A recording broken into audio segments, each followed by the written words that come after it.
So, looks like I am live right now. So let me switch to front camera. Hi guys, I'm Paul, in case you don't know me. I am the owner of the School of Jewellery Ireland. So today we're going to make a quick little pendant. I'm going to introduce the pendant in a second. First of all, I'm going to go through the different camera angles that we're going to have. So we have our front view, side view, lovely rich view of the bench peg there, top view so you can see my whole workspace and the clutter that has started and is no doubt going to get only worse. And then I have my scope view, so when it comes time to do some stone setting, I'll do that under the microscope here to the side. So let me switch back.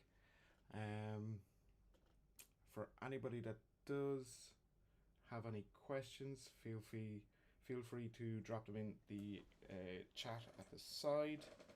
And I've no idea how long this is going to take. I know it is 11 a.m. now here in Dublin, and my car will get clamped at 2, so it has to be done by then. So let's get going. So let me move to side view. So here is what I'm working with. I'm working with a piece of slate.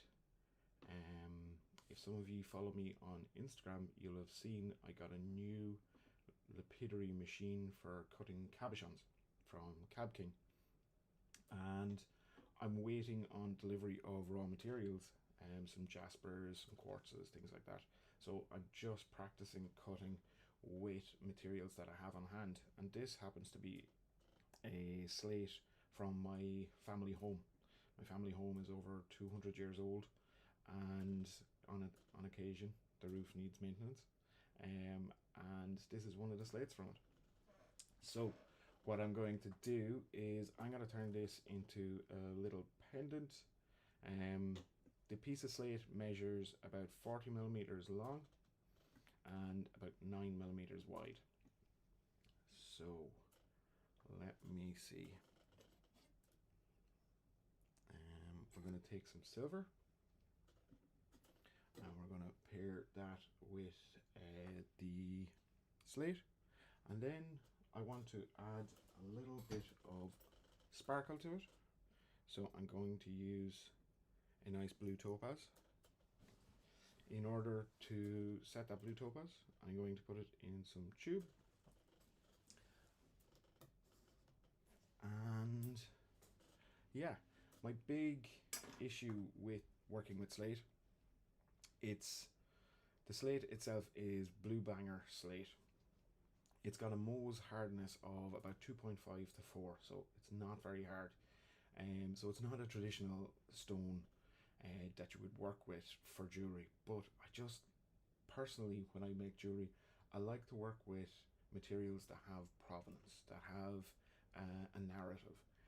And for me, that has always worked well to create connection with the jewelry for the person that is maybe receiving it as a gift or that's purchasing it. So for me, I always try and bring some kind of a materialistic story into it. Silver, great, we can get it from mines, we can get it from e-waste, and we can recycle it from old teapots. But the slate, it's literally been hanging over the roof of my parents' house for a long time. So there's that connection, that story there. So yeah, with using a material like that, that isn't standard, that isn't traditional, it's going to require a little bit of creative thinking in how to hold it. I'm not going to set that with a bezel setting or claw setting even. I'm going to be basically sandwiching it between 2 layers. So that's going to be my big part of this. I have thought about possibly coming in from the side with some pins, because maybe with a pearl drill I could probably drill it, or a diamond drill I could definitely drill into that slate. So I could come in from the side wall of the silver and create some little pins to hold it. So that's another option.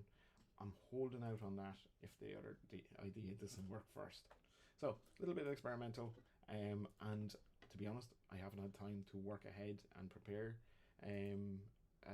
a prototype. So this will either work live or it won't, and you'll all see. So that'll be interesting. Okay, so quickly I'm going to move to my top view, and I'm going to just sketch it out a little bit for you. So what I'm thinking, nice long pendant. This is going to be made from silver sheet, and I'm going to fold it in a corner, and this one will extend out here, and that's how I'm going to construct the box, we'll call it. Okay, so that's going to be the box, and then so these will get removed afterwards. These little tails will get removed after the soldering of the box. And then what I'm going to do is I'm going to layer on a front piece to hold it. So I'm going to add just a nice little arc of silver. Working with the slate, there's a natural high point over here, so I'm going to work with the slate there. And then the topaz is going to be located possibly somewhere down like here, or maybe it could be up here. I don't know. Let me know, bottom or top of the pendant, because the bail is going up here. Okay, so quick little sketch, give you a rough idea. Let's get going. And what are we at? Right, 6 minutes in, let's start cutting metal. Okay, so first of all, with the slate, I want to measure the thickness of the material that I need. So I'm going to use my calipers. What have I got? I'm calling that an average of about 5 millimeters. Okay, so to be careful, I'm going to go for a little bit higher to allow for cleanup when it's all constructed. So I'm going to go to about 6 millimeters, and then because I'm on a live stream, I don't want to muck up in front of you all, so I'm going to go for 7.5. Really confident in my skills. So using that to scribe along, and if we take one side is 40, the other side is 9, once again I'm going to come to, instead of 50 millimeters, I'm going to come to about 60. And we can scribe a little mark there. Use a square. Use no square and just eyeball it. I didn't bring my square over. Okay. So I actually need 2 of those. So let's bring that across. And what did we say? We said 7.5. So that'd be about 15.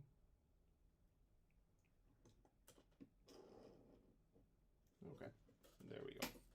So let's grab our saw and cut.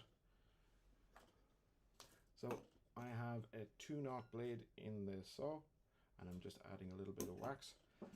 I hope the sound isn't too loud, so shout out, let me know if the microphone picks up the saw a little bit too loud, or I hope you're not wearing headphones.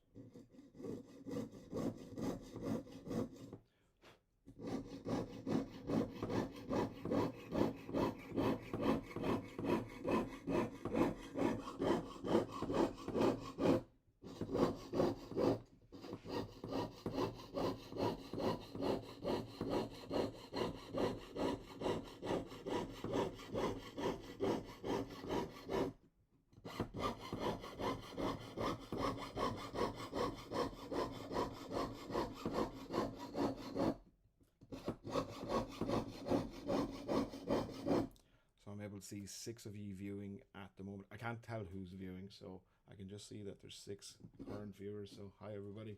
That's 90.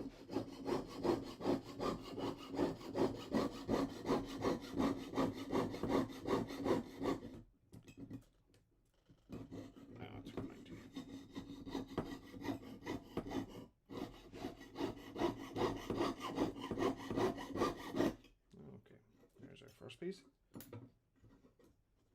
And the second.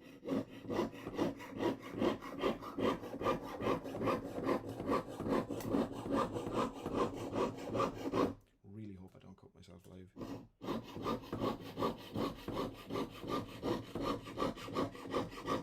Did I say that bit out loud?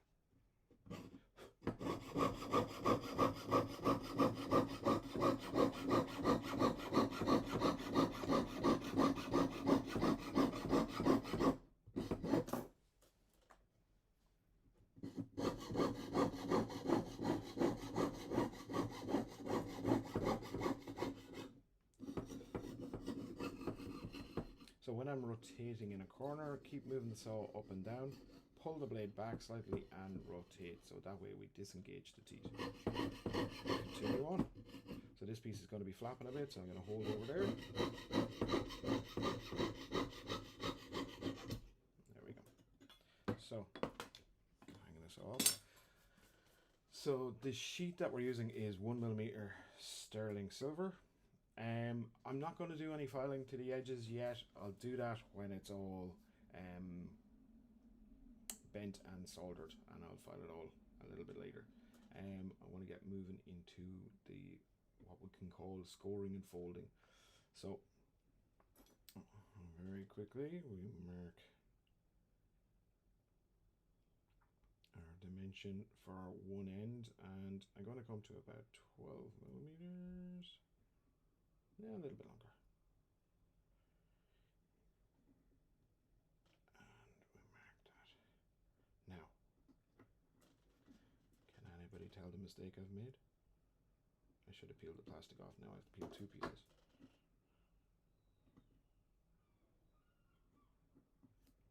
So, if you've been in one of my classes, you'll know I keep all the little blue plastic because they're a little bit sticky. They're picking up their silver, so that goes into my sweep spin to recover any silver that's on it. Okay, so if I lay that there, I can see more than enough for that bend and more than enough for that. A little bit wasteful, but I am live. I'm not taking a chance.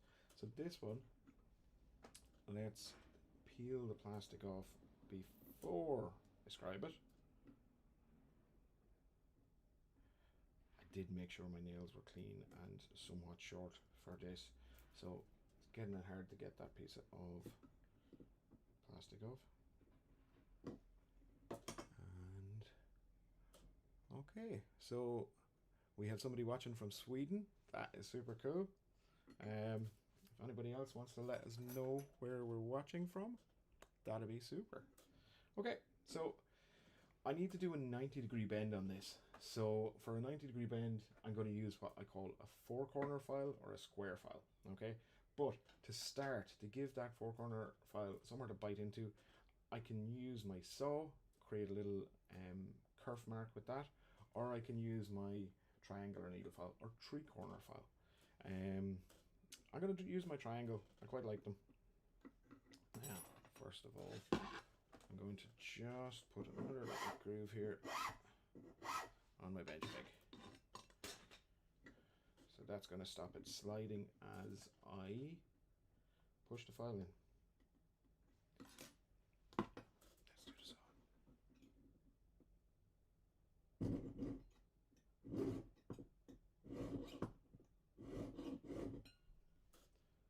So from side view, let me see.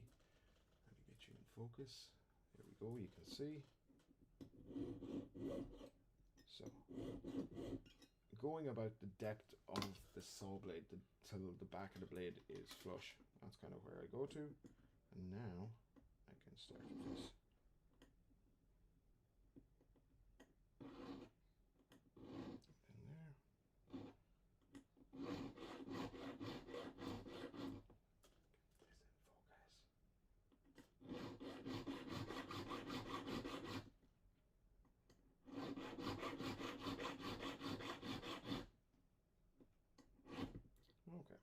So I'm about 2/3 of the way through with the triangle. I'm going to put that to the side, and I'm going to take the four corner.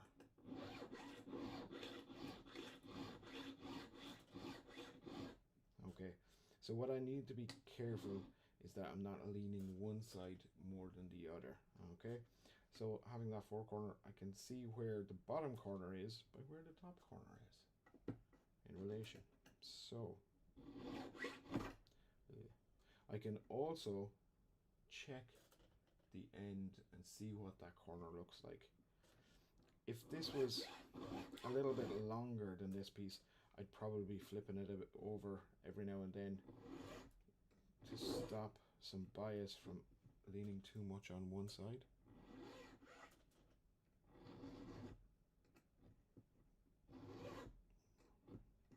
Okay, back to the long side where I can hold it.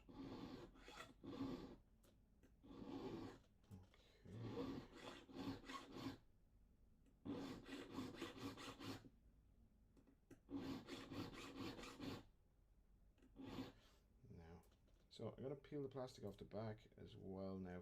I've kept it on for a while, so save it from scratching, but I can see we're starting to get some bending going here, so I'm nearly there. It does look like it needs to be corrected just a little bit. So I need to take a little bit more off this corner and this corner on that side. There we go. That looks better. And we're looking for about the thickness of tin foil to be left. The further I go there, the further I go through with that V groove, we'll call it, the sharper the corner will be. So if I leave it a little bit, it'll be rounded. If I leave a little bit too much on it. Sorry. Hydration break. So I'm going to take my parallel pliers. Oh, right. This happens. My top camera goes to sleep on occasion. I'm still here. So I'm going to use my parallel pliers to help bend this nice and accurately. So I'll take that and put it right beside the groove that I've done. And you can see that there. So now I'm going to fold, very satisfying, and it folds nice and gently, and there we go. Now I am going to have to find my square because I want to check, so bear with me.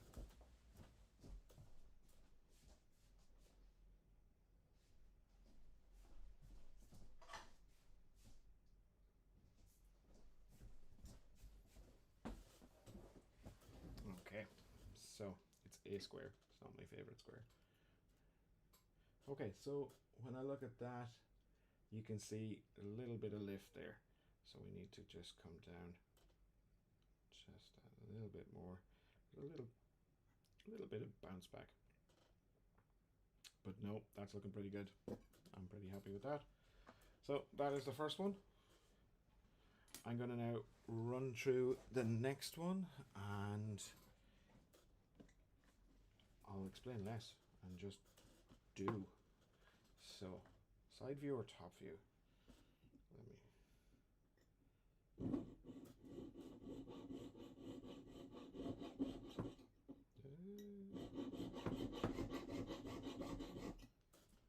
Okay. So, first saw cut, then 3-corner file. If you've just joined the live stream, 3-corner is what I call a triangular file. It's a traditional way of referring to them.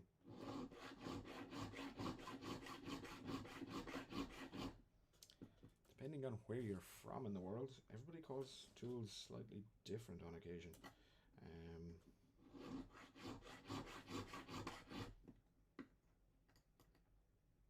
When I teach my classes, I sometimes have quite a few international students that are passing through.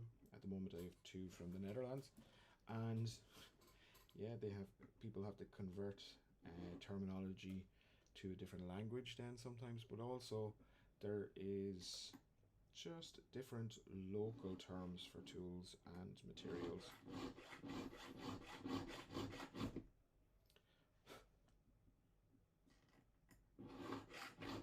Okay, so that's a triangle. Now a 4-corner. So I started a bit of a debate on my Instagram account this week about bench peg.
Okay, let's see.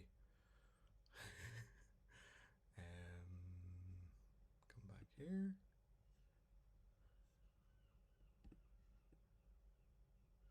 Okay. I lost you there for a few minutes. We lost a few people as well. My computer just completely turned off. So very quickly managed to replug it in. Yeah, this is the first one. Hang on, let me wipe the sweat from my brow now. And yeah, thank you for bearing with me, the three of you that are still viewing. Okay, I think we're good. I think we're back. Let's go. Okay, so where was I? I now have my laptop on the other side, much closer, and yeah. So I was talking about, I started a debate on my Instagram account about my bench pegs here at school and how I am changing them all. Yeah, I decided to change them all, even though quite a few people were saying the traditional ones are fine for the majority of use, and it is true, and that is my belief as well. But for here, it's all about when we teach an engraving class or when we teach a stone setting class, that work is well held. But also, my workshop is quite small. I have about 17 meters square, so it's the size of some people's wardrobe. But we managed to teach 8 people a class, or 9 or 7 people a class sometimes, or 6 people. But by having the bench peg, I'm able to adapt nice and quickly and get people comfortably working and able to work with things, hold stone settings and things like that. But you can see the bench peg is still pretty much standard, still common, and 95% of the time this is the formation, this is the way it'll be. Okay, so almost there, a little bit more. If you've rejoined me, I did lose video there for about 2 minutes.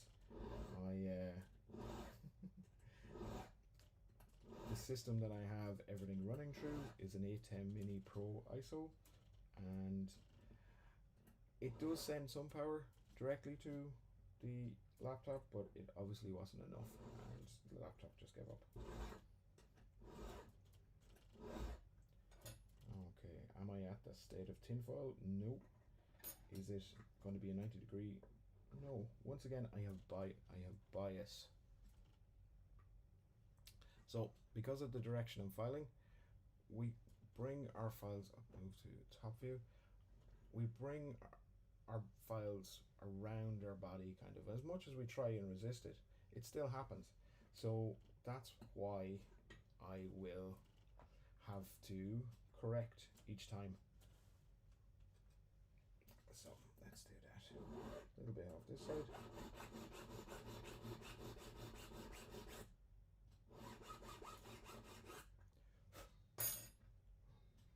Okay, almost there. Trying to match with the previous corner I've already done.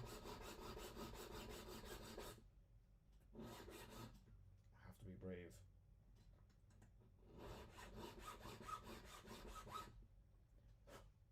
And that's matching. Okay. So once again, parallel pliers, and we fold. This is the most satisfying part of it. So let's make sure you're in focus, and we can just see it just hinges closed like a door. And that is looking pretty 90 degrees because the jaws on the parallel pliers are 90 degrees. Parallel pliers, one of my favorites. Check it with a square. Yeah, much better than the last one. A little tweak. And we're starting to get somewhere. So first of all, I'm going to get some soldering going on. I'm going to solder these angles. So I'm going to clip out the bench pick, and I'm going to put, this is a saw plate, but I'm going to use it for soldering so that you can see what I'm doing.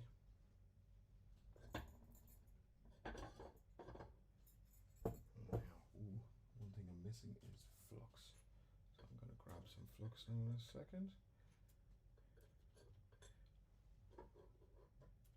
Right, so when I'm talking to students about soldering, I always talk about doing things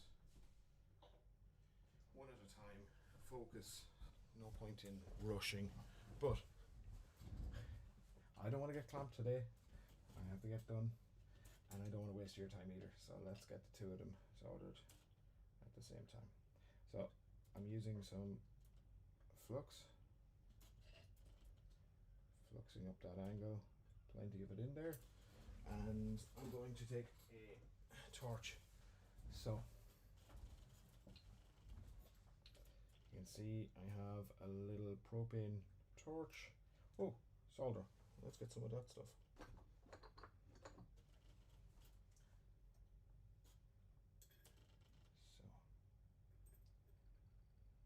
So take out a couple of chips.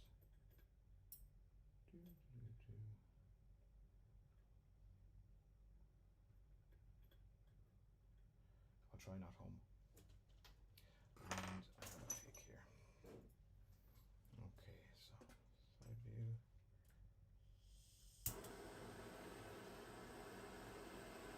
So I'm going to pick up the solder. There we go.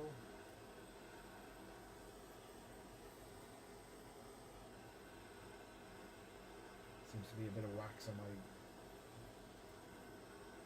plate here.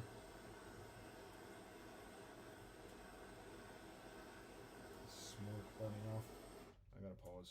I do not want to set off the smoke alarm.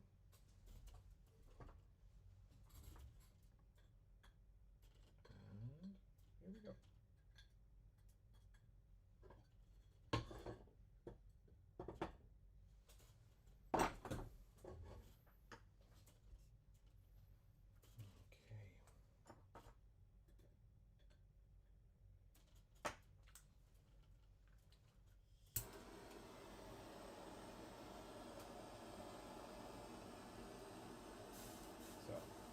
Adding on more flux. There's a reason my brushes are all singed. Let's go again.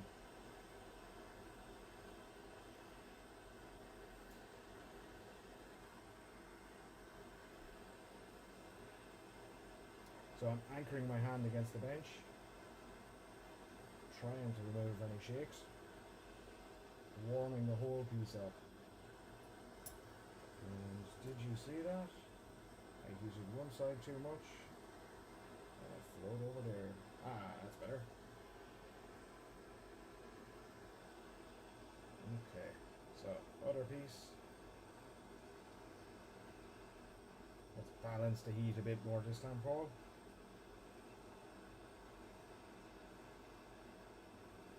And there we go. Needs another little bit. And there we go. That looks pretty good.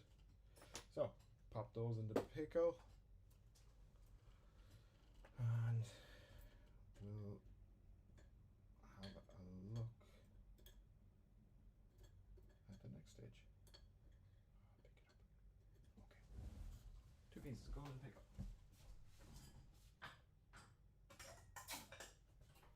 Okay, and bring the tweezers back. Don't leave the tweezers at the pickle pot.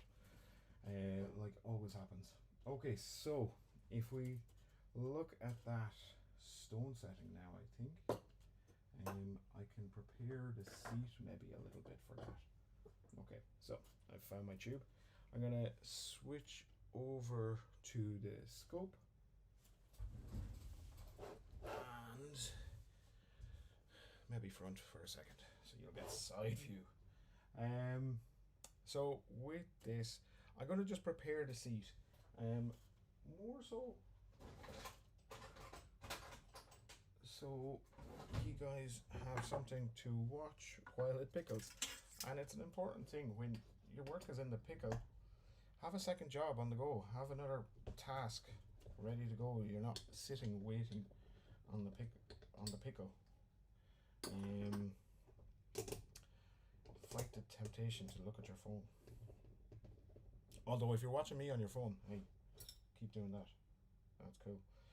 Okay, so let's move to the scope. So my scope has a camera built in. It's a trinocular scope. So let me move that, and there we go. We can see the tube. So the tube already has been prepared, has the end looking pretty much 90 degrees on top. So I'm going to put it into my ball vise, and it has these little pieces, these little V grooves for items like this. Let me grab a stone and show you what that looks like there. Whatever was on my bench block stinks. It was probably somebody was wax carving and a little bit got onto it, but yeah, it's not the most appealing. So thankfully you can't have smell-o-vision. Okay, I'll place that on and you can see. Okay, so we've got some nice margin there. When we look at the stone, it's got a nice frame of silver around it, but we need to create a seat. So it's going to be bezel set. So in order to do that, we're going to use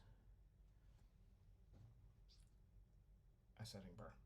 Okay, and I'm not picking one the same size as the stone. If you've done one of my stone setting classes, you'll know why, and I'll explain. If that's great if you're doing round stones, but I try and teach students that if they're doing an oval stone, we don't have oval shaped burrs. We need to be able to adapt and free cut a seat without just ramming a burr in there and making it squeal. Okay, speaking of making it squeal, let me get some cut lubricant, add that to the burr, and now let me see if you're in focus. So there's a slight difference in my scope between your focus and my focus, but I'm going to work. I could use a ball burr for this as well.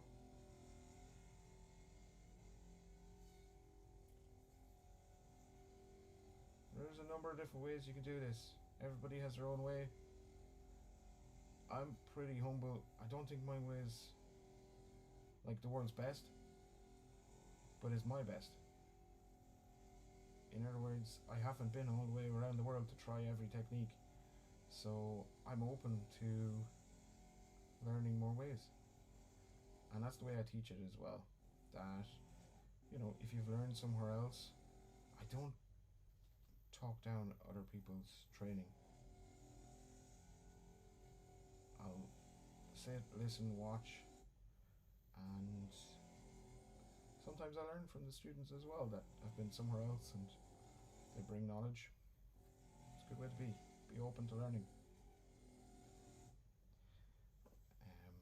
Be a bit humble about it all.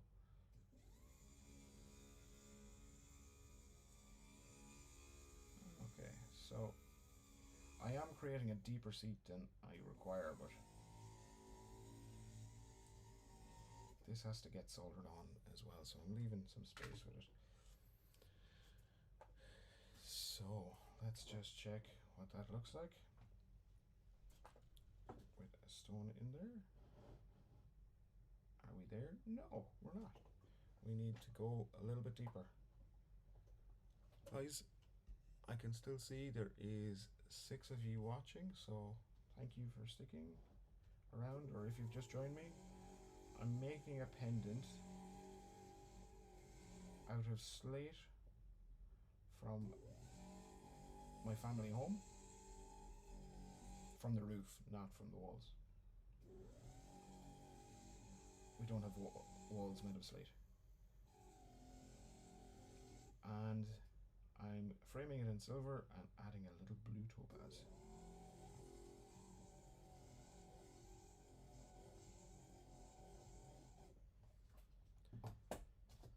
So, squeezy ball, test again, and this is, oh, did you see that?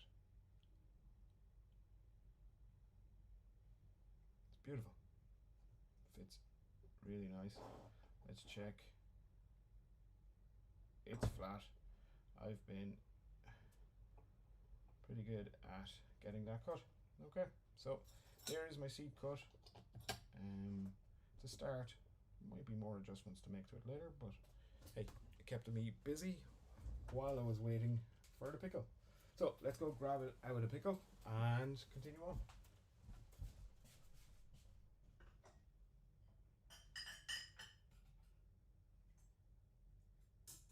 So, take it out of the pickle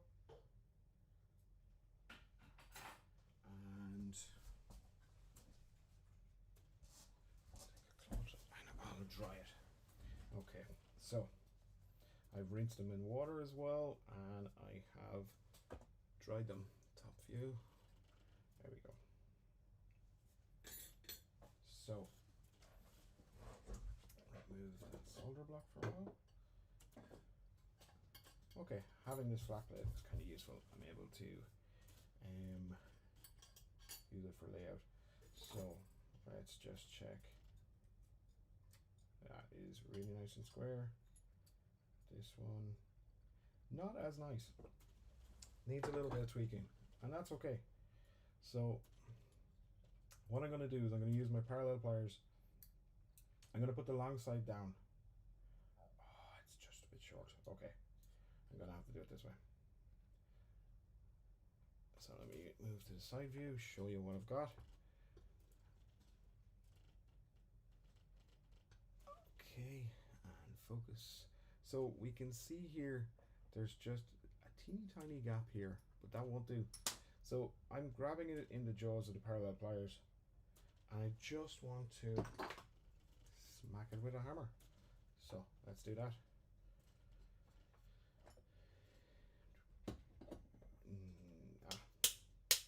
Do it in air.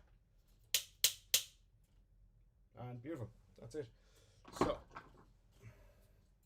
we now have 2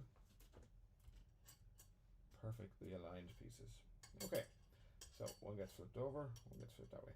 So now what we need to do is we need to do some trimming.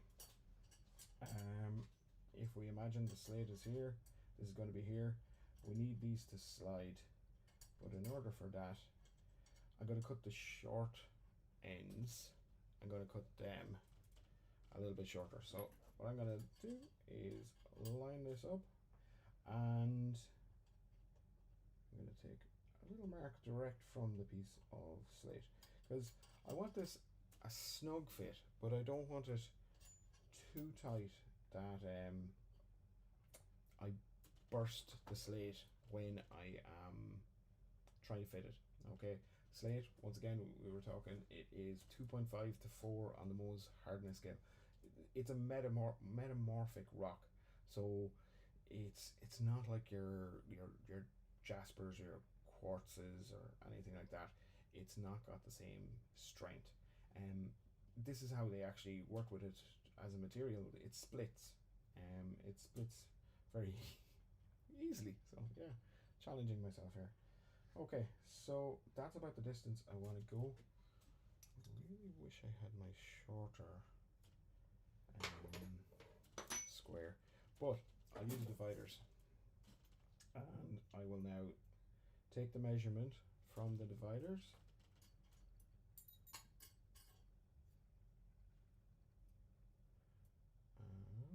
There we go. Take that measurement. So that's the line I scribed with it, and then I'm giving it about 0.5 millimeter for space, and I'll run that up here. And there is the line I'm going to trim that to, and it's going to be the same down here. Because when I check, yeah, it's the same on both ends of the stone. Well, it was my first weekend cutting stone on the Cab King. It was very fun. I did want to record more videos, but I just was too excited being able to cut and polish stone. I have since taken delivery of some lace agate and some, what else, malachite and moss agate actually as well, which hopefully it's still in its rock form, so we'll see when I start cutting it what it'll turn into. But who knows, next time I'm home I might cut some and polish it into a cab and bring it in here and do another one of these live streams. So if I take my saw and I'm going to trim this.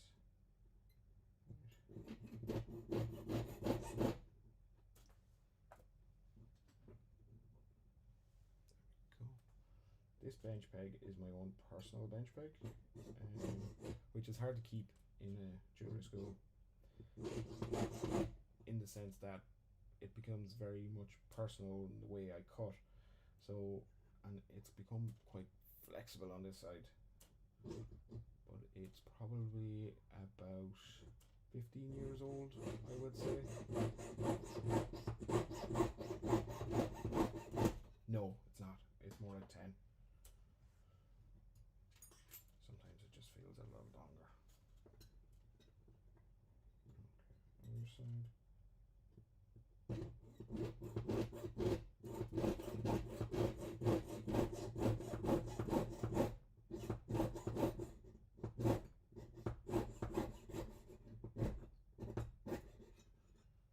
Okay, how are we doing? We're almost reaching 45 minutes. What have we to show?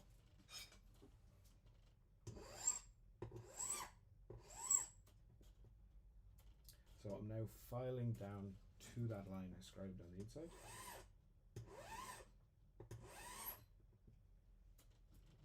There's one.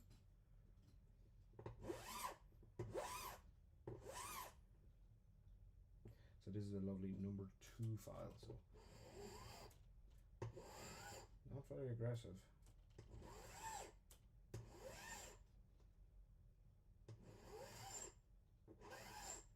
So I'm trusting my technique to get me nice and accurate with my filing there. I could use something like one of these, but you know, we have skills too. Okay, he says before he puts it together. Hopefully it all matches. Alright, place that there, get you focus, and yeah, that's nice. Okay, so that's going together quite well. So what I'm gonna do, and you can kind of see it there, let me lock focus there. I have the piece of slate sandwiched inside. I'm now going to take my scribe and I'm going to mark that side. So that's going to be a nice indicator for where I'm soldering. Mark the opposite corner as well. And I'm marking that fairly deep because I want to emery that area as well before I solder. Okay, let's talk about why I'm emerying it. I'm emerying that area because we have that pickle white finish, and that pickle white finish, if we solder to it, it won't be strong enough. Um, the join will delaminate because the solder will just flow on what is fine silver. It's not the true sterling silver that's underneath. So we got to go back and file that or emery that down to some fresh metal. So let's do a bit of that. Yeah. Need to rescribe though that line. I didn't do it enough. Or maybe it's just blending in with my directional lines.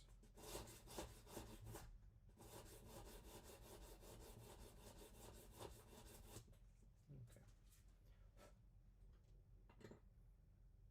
Now put this back together. Slate inside.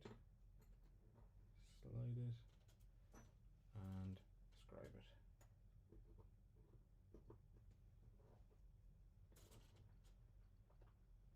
Look at those knuckles. Oh my goodness, that's all you can see. So I'll take that away and I'll place that over there like so, and we're going to bring back in the soldering. Okay,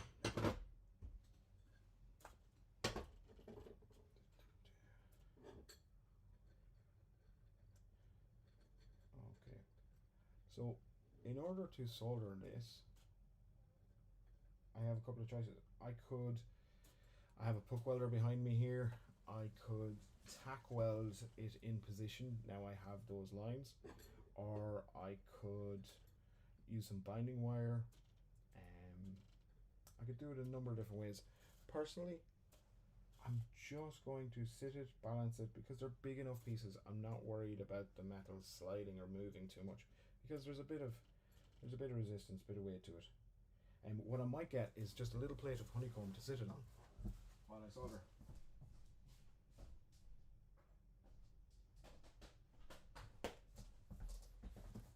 So the honeycomb is it's a lot flatter than the solder block I have, and it's a broken piece, but the broken piece is actually quite useful because I can have my solder down here.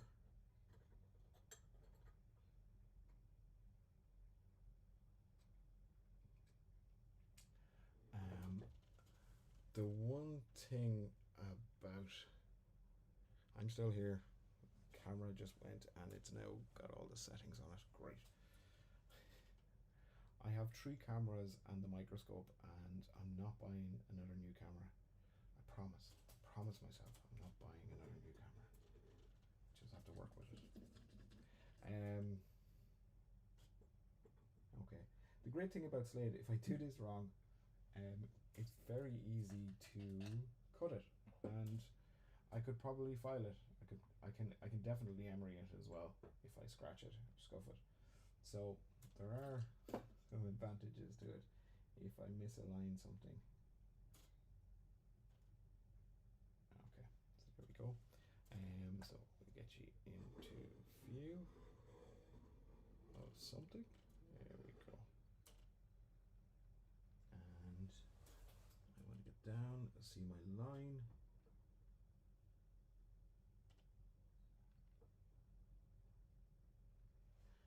Okay, I think that's pretty good. So get some solder.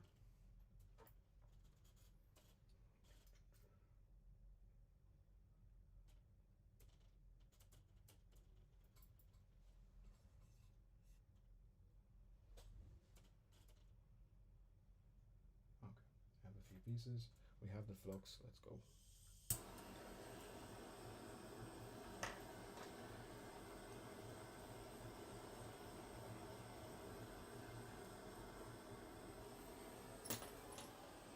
More flux.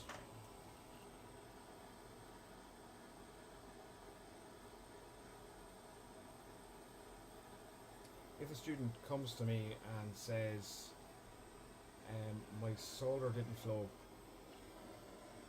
one of the first things I'll ask is, was it actually solder? Dang it. Pain. again for my trying to be speedy here. I don't know why. Don't need to. This will all be available to watch back as well, so you can see my mistakes multiple times over. Who knows, I might even put together a blooper reel. It'll be longer.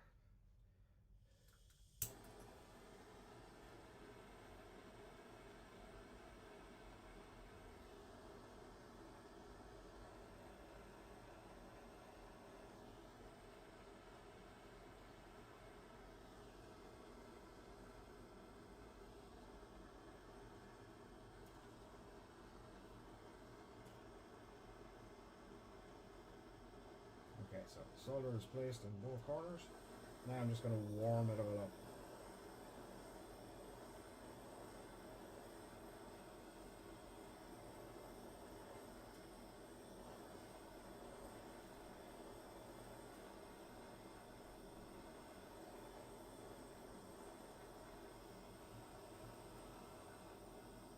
Oh, beautiful.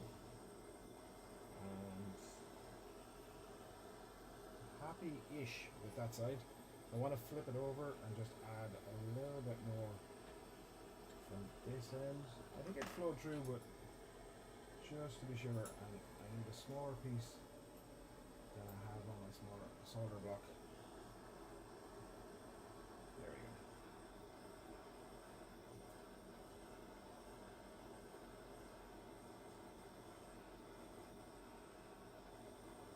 And that's it. Okay, happy out with that. I'm going to go and bring this into the pickle, but we can see now what I was drawing and where we're at. It's a bit bright.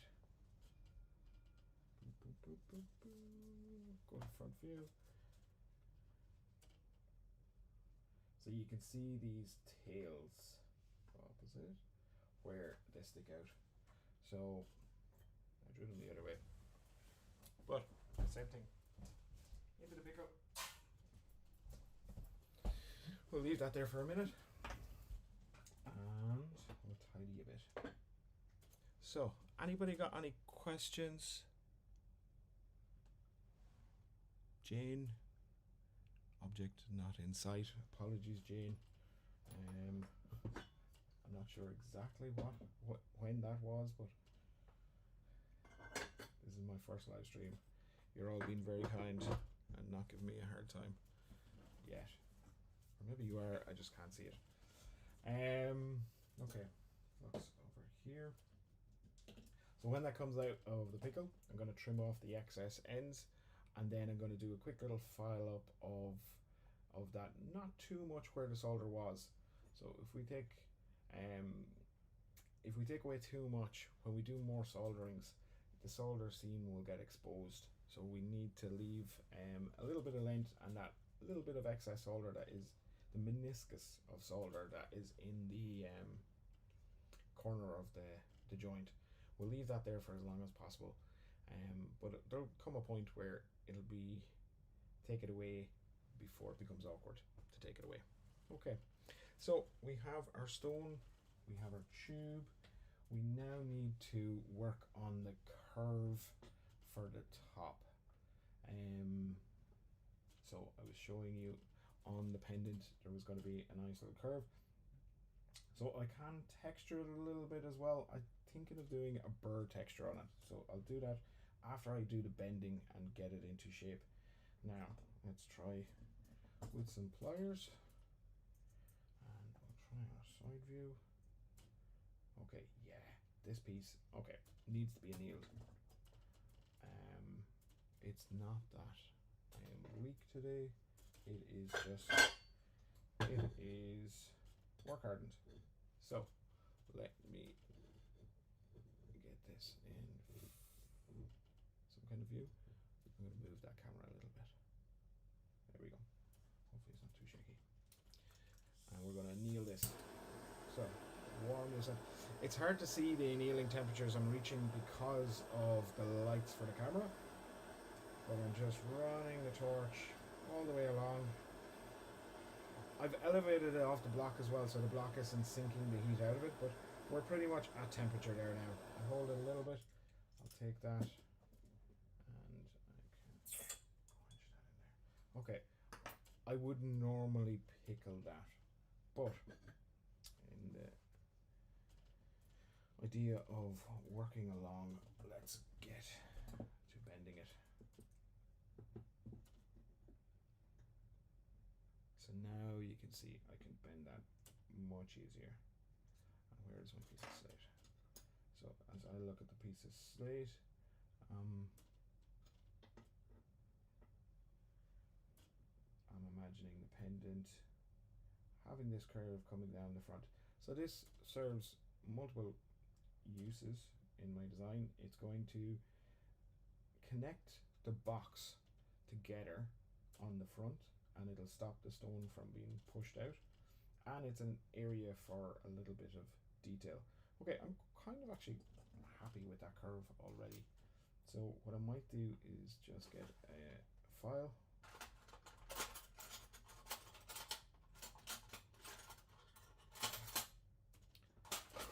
It's a bit small, but it's coarse. And just clean up the edges a little bit.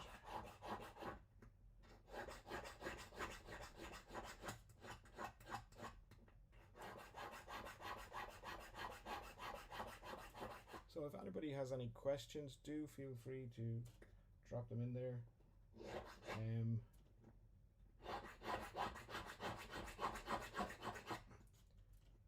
Jewellery specific questions, please.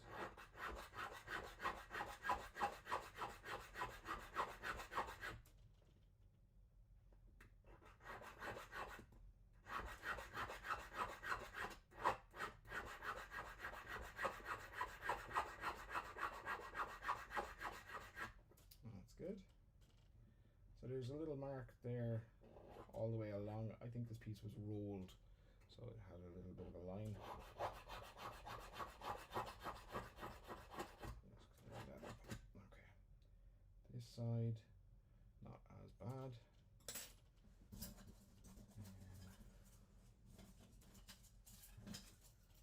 There we go. Nice coarse emery paper, 240 grit.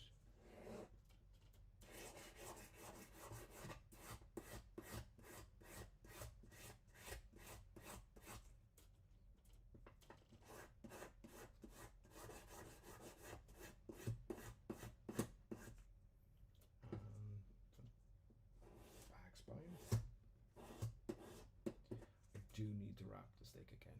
It is a bit atrocious.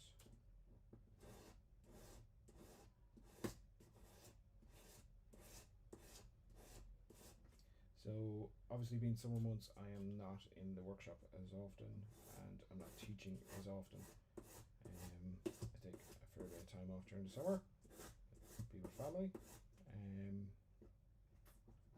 So I've been making modifications to the workshop, tidying it up, trying to streamline certain things, and bringing in some new equipment as well. But also I have a long list of maintenance to do, and wrapping emery sticks. I see a stack of probably about 50 emery sticks that will get wrapped in the next couple of weeks.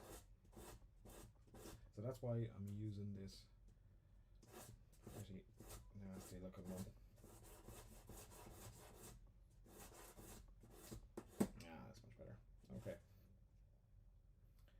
So that's going to get some texture. It's going to be the back. Right, cleaning it all up for soldering. Now. Okay, so let's grab the other piece out of the pickle.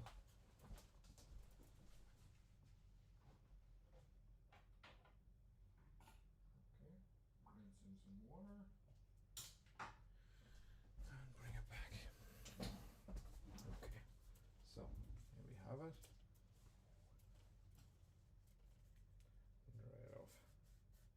I am now already fearing the amount of filing I'm going to have to do with this to make it the right size. I don't know why I was nervous about doing things on this. I can't hear anybody, and it's just like teaching a regular class. Okay, so I'm going to, hang on, there we go, bring back that camera. Oh, lovely. Bring that camera back, and you can see we want to trim off these tails, but not too much, or not too close to the corner.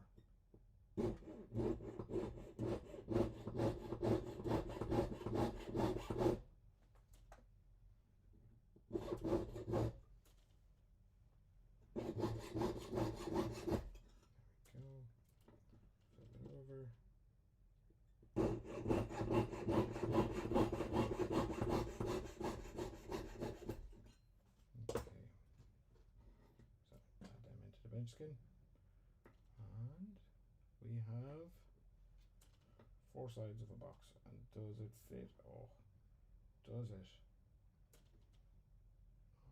I think I'll bookmark that part. That looks really nice.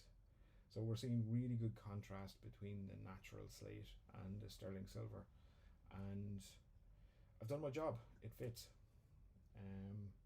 Gotta be careful pushing them in and taking them back out with slate because it is brittle. We've talked about how it splits along, so we gotta be careful. Okay, my next job now is to file this area here. So that's gotta be some nice coarse filing.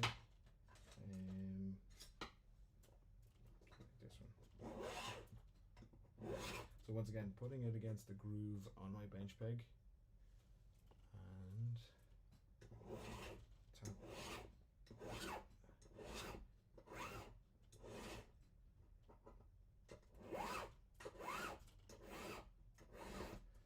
So very quickly you can see this is working.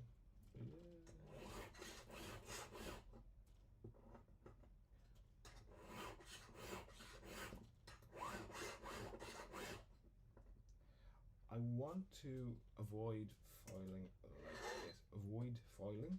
I want to avoid filing like this because these could bend a little bit at the moment, and this is part of the reason why I'm adding this piece to the top to tie the 2 sides together, because we don't want that flexing. So if I file across here, it's going to make an awful noise, and it's going to possibly bow in. So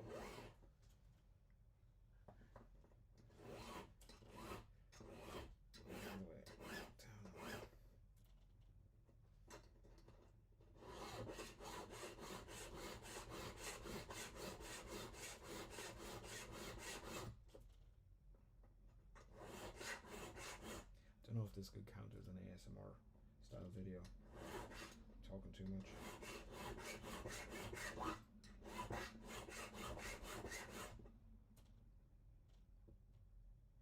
Okay, so I'm just eyeballing down along, checking to see how it's looking. It's not looking too bad, but I think I need to take a little bit more off here.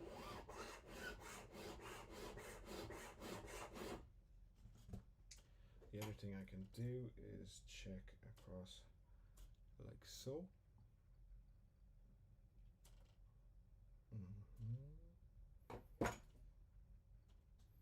And then even just sitting it down on a flat surface and seeing how it sits. Okay, quick way to also clean it up is to get a sheet of glass and some coarse emery paper.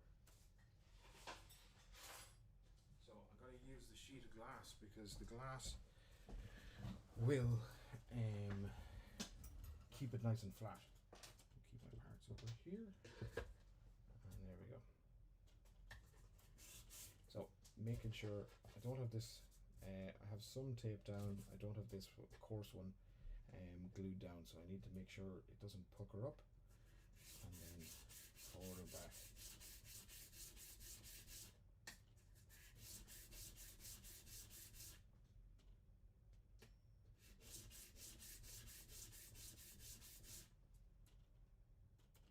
Good. I can see 2 low points where I dragged my file edge on it. And the key thing is, let me show you them. Let me show you my mistakes. So you can see that point there, and then there's another one over here. So key thing is to not try and just file in that area. It's to tip the whole surface down. But I keep changing position of my hand on it, and we're kind of working from two different sides. I'll even go at a slight angle, so I don't lean too much in one area. We take it all down nice and evenly.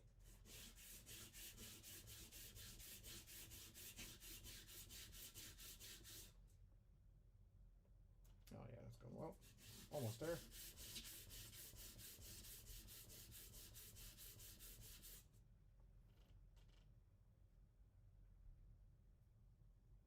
Now, I'll take the bar off, and I'll take those plates away. That plate away. So let's get a look at that. Yeah, that looks nice and shiny and straight and smooth. Okay, when I put it on, I have a steel plate here on my desk. When I put it on that, it's sitting flat, not rocking. Happy with that. Okay, so if we look at that, I'll put the slate back in.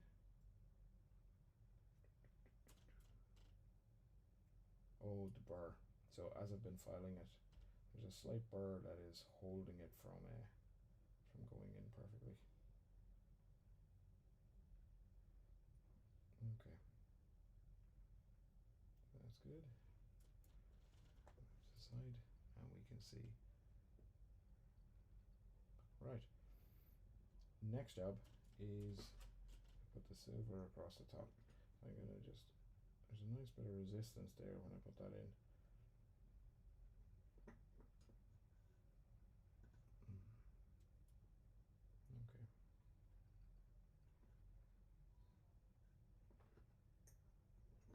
So if I put that there and across there,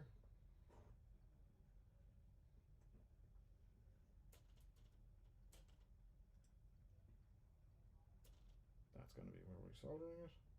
So I'm going to mark that in place.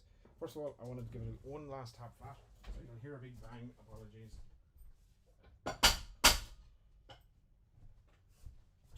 2 second warning before I did that. And now I've got that. Let's mark this where it's going. So I'm going to take my scribe again. Scribe that there. Scribe that here. And here.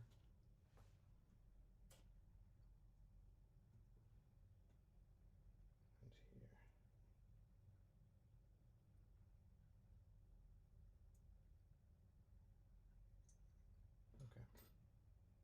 So pop the slate back out. And we're going to set up the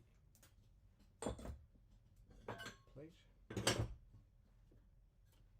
for soldering. Okay. So to solder this in position, what I actually want to do is a technique called sweat soldering. So I'm going to roughly mark the back where it's going.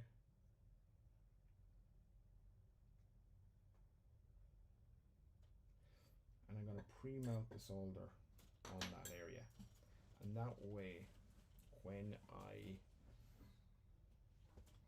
turn it over and place it on the box exactly where I want it to go, the solder will already be there when I need it to flow. So I won't be trying to feed solder in from an awkward position. Okay, so we take our torch, I take my flux, bring my flux over.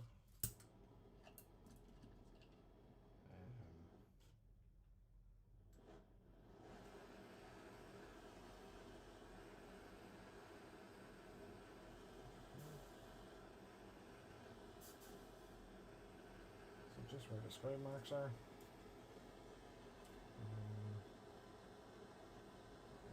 Over there.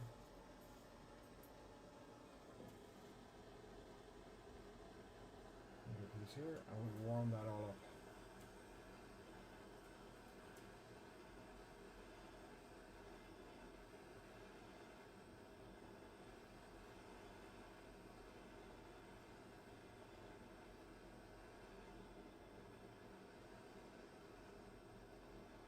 So if you've just joined us, I am doing a pendant using Irish slate and silver, and I'm soldering at the moment. There we go. So that is flowed. Now I can take this piece and come back to top view. We can add some flux in here.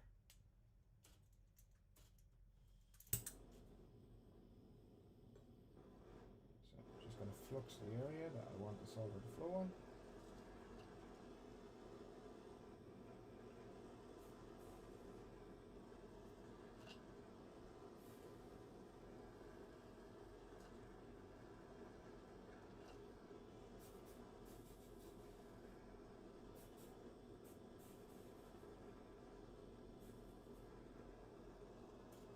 I like to make sure plenty of flux on it. Now, let's position this.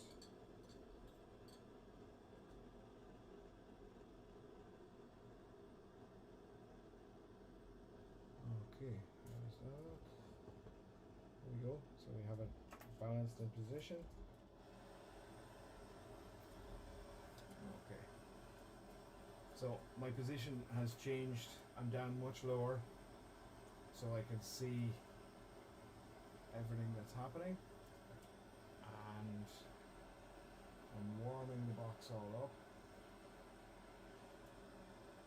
The bent piece of metal on top will solder or become the temperature for solder flow much quicker because it's elevated.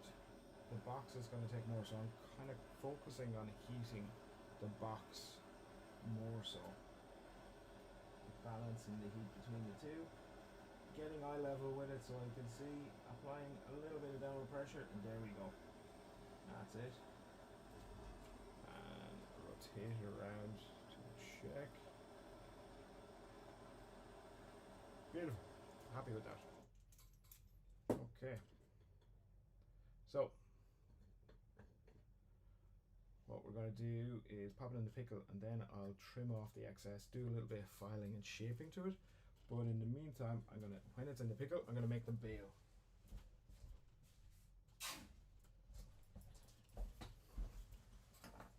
Okay, so the bail is the part the chain will go through, and I have it in my head this sizing that I usually do. It's usually a 4mm strip, 3 to 4mm, depending on the scale of the pendant.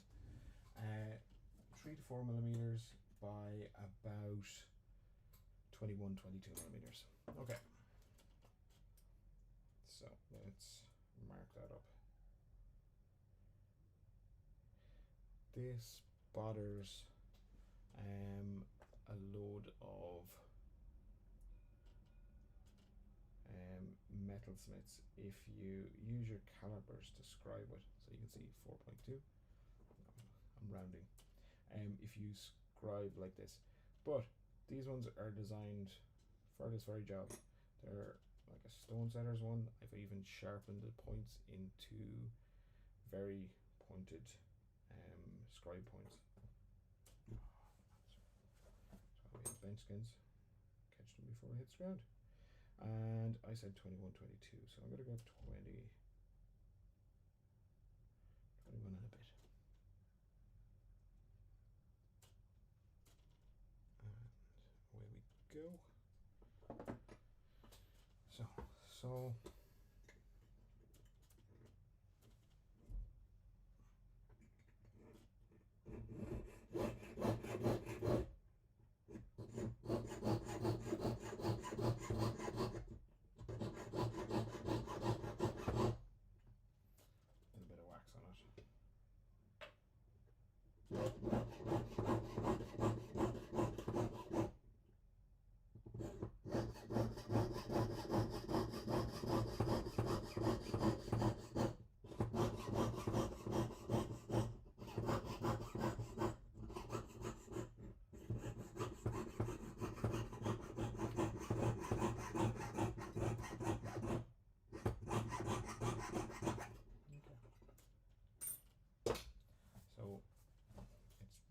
getting warmer in the workshop here. I would love to have windows open, but try to cut down on the noise.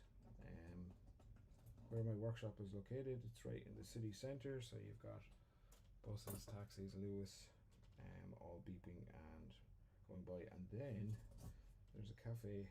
There's multiple cafes around us, so the chat on a Sunday gets loud sometimes, but temperature's rising here. Okay, so let's move in. So I've got my piece. Hang on, if I can zoom in a bit for you. I've got my 4x21. I've got some flat pliers, and I'm just going to bend it into a U shape.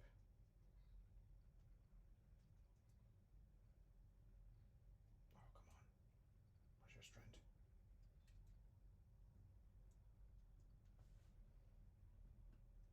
So at the moment, we've got this. Get a bit more of a squeeze. Okay. I have one particular pair of parallel pliers I really like for this job, so let me go grab that.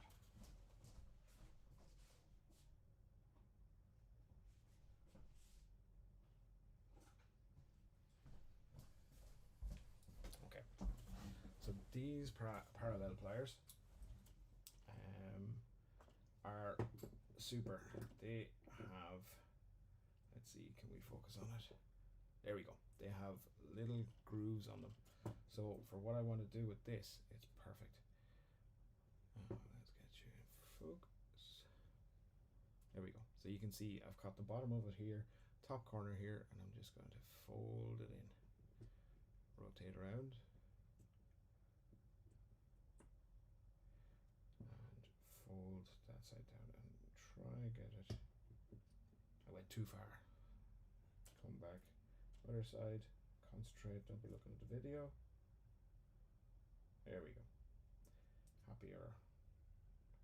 And I quite like that. It's a nice juicy looking bale, but it's not got its taper yet. So I'm going to first add a little bit of solder to it. There. And when I put this in the pickle, I'll take out the other piece.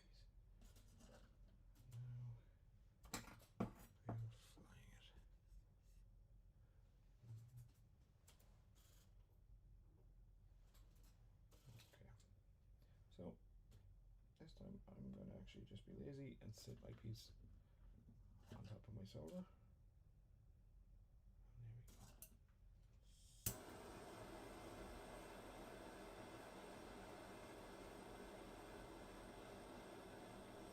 Warm it up. When it comes to temperature, capillary action, all that kind of good stuff is going to bring that solder all the way up. And that's it. So into the pickle.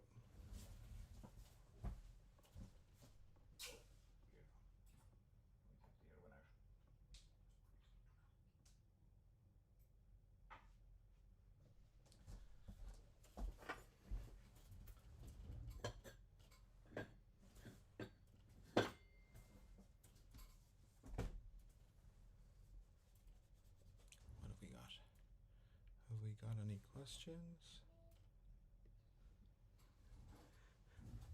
Hang on. Hi Deirdre, I'm live right now. No, that's okay. You're just live to the internet. It's grand. So that's my downstairs neighbour, Deirdre. She is not usually in on a Sunday. That's quite funny. Okay, so we're going to come back in on top and see if we can get some focus on that. There we go. Go side. Ooh, look at that. Beautiful. Okay, let's trim off some of this excess. Once again, not removing everything.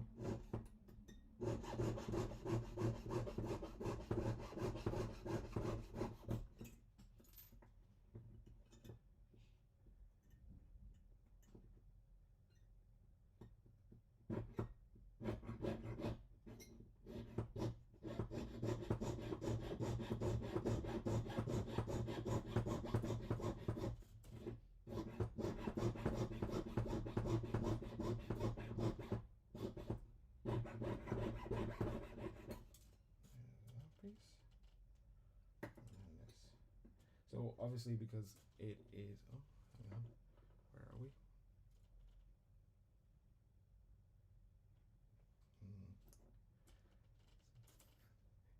It's not easy operating the cameras and doing the work at the same time, but stick with me. So because that piece has been soldered on it, it's a lot more mobile, so I'm trying to take care to not break a blade. I'm also making sure my finger doesn't extend out here, because when I finish the cut, that saw is going to jump forward. Now I can stop it from jumping forward by using the wood, but it would then probably put me out of frame.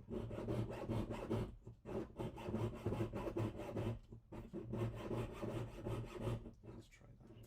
No, that put me out of frame. There we go. So now I didn't jump wildly forward with my saw blade. And here we go.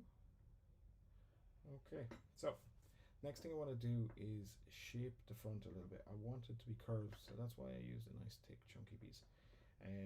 Thickness wise, what is it? Let me check.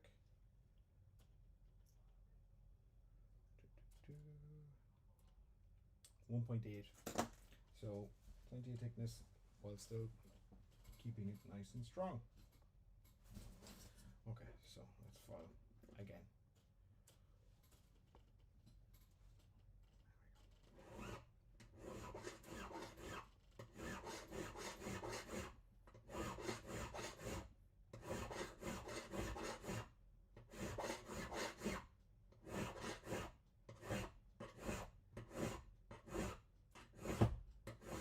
So as I'm filing, I'm kind of rotating the file a little bit, working at building some curvature in there.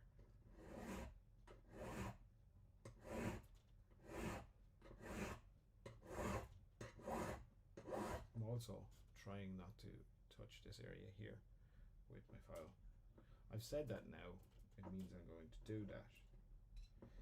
Also, I can come across it this way now because the two sides are tied a little bit more together, so it's a bit sturdier. But it doesn't feel great, so let's come this way.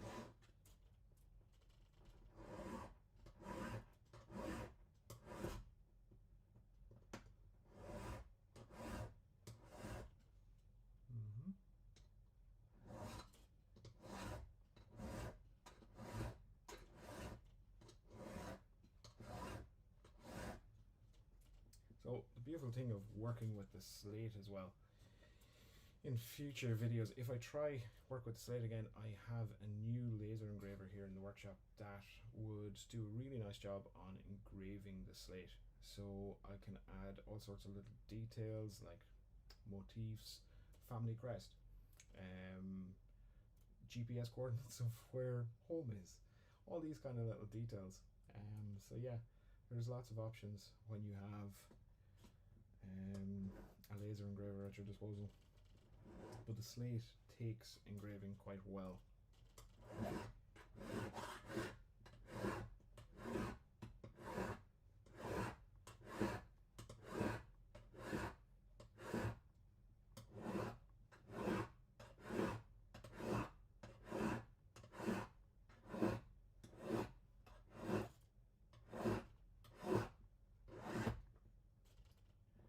Getting close to wanting to file this area at the side, but not yet. Okay. Take that off. Okay, so let's put the file away. I'm going to grab a ball burr. I might actually grab a nice fresh one.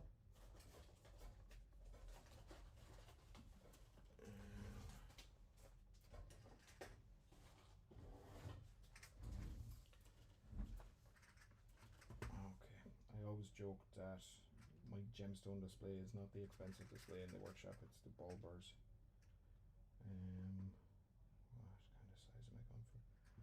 What kind of size am I going for? 1.5? 1.7.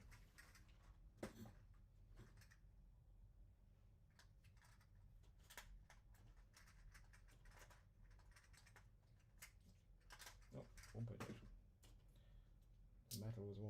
I use 1.8 for no other reason than the numbers match. There's no technical reason for it. So move my pedal over. So my goldsmithing bench is right beside my stone setting bench, and I share I share my Bedeco with both benches. So I've kind of moved it in the bench to be in between the two rather than at the end of my stone setting desk. Really nice drill to use because it has the torque of a Pendant motor, but the comfort and controllability, the ergonomics of a micromotor. Okay, so yeah, there's still file marks, yeah, there's loads going on, but what I'm gonna do is do some burr texture. Actually, will I do this under the microscope? Yes, I will. So let's move there, we can hold it better.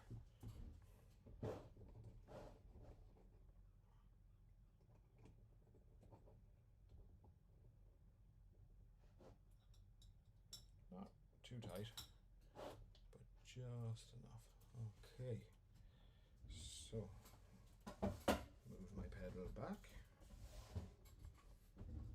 Away we go. Okay, so I'm looking for a nice kind of ball burr texture along here. And let's go.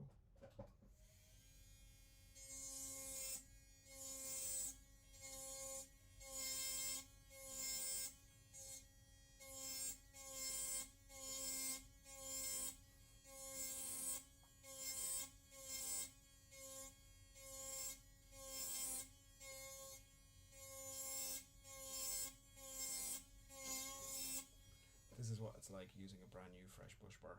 It is chewing the metal away so nicely. And the power of that micromotor .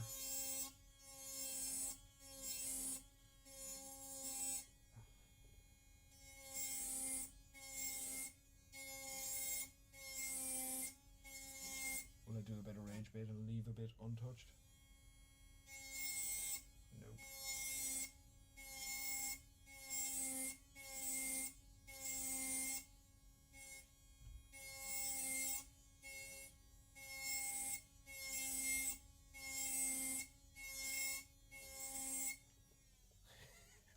I love the way the viewers have dropped.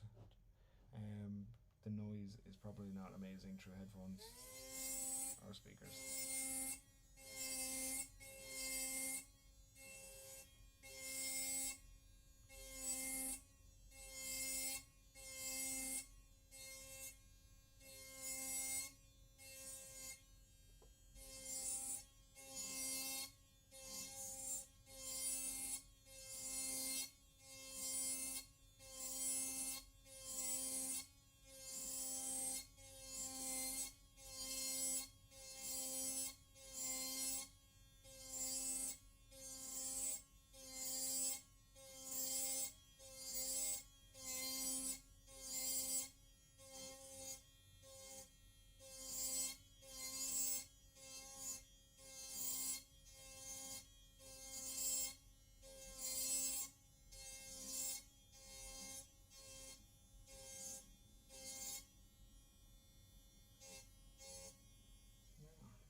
Ooh, that feels interesting. So if you've just joined me, I am texturing the front of a pendant that I'm going to set some Irish slate behind it. I'm saying Irish slate because it's been on my family home for the last 200 years or so, but it could have come from a mine in Wales, but it could also have come from somewhere in Ireland as well. There are some Irish slate mines, but this is a brass brush, and I just want to use it to just take some of the harshness off, and you can see it'll really just brighten it up.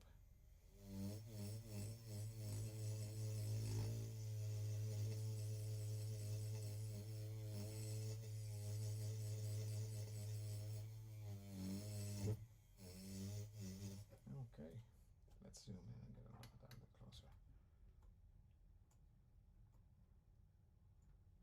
Super.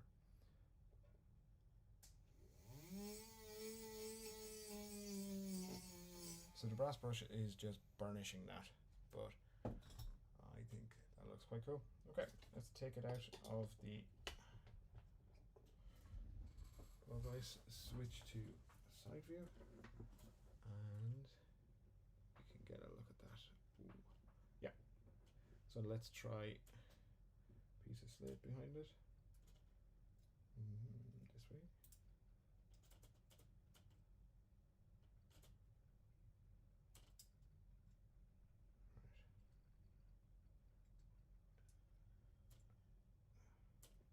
Apologies, it's just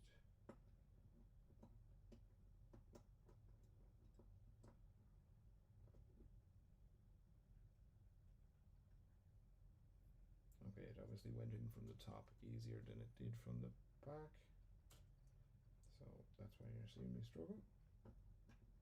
Key thing not to worry.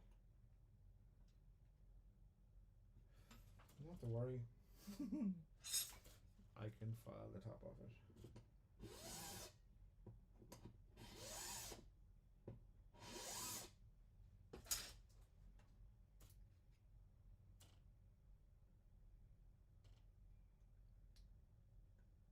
Oh, it's so close. Let's try some emery pepper actually.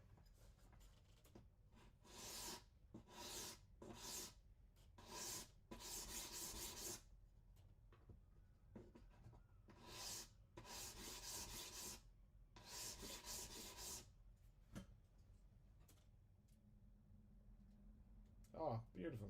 Like it was made for it.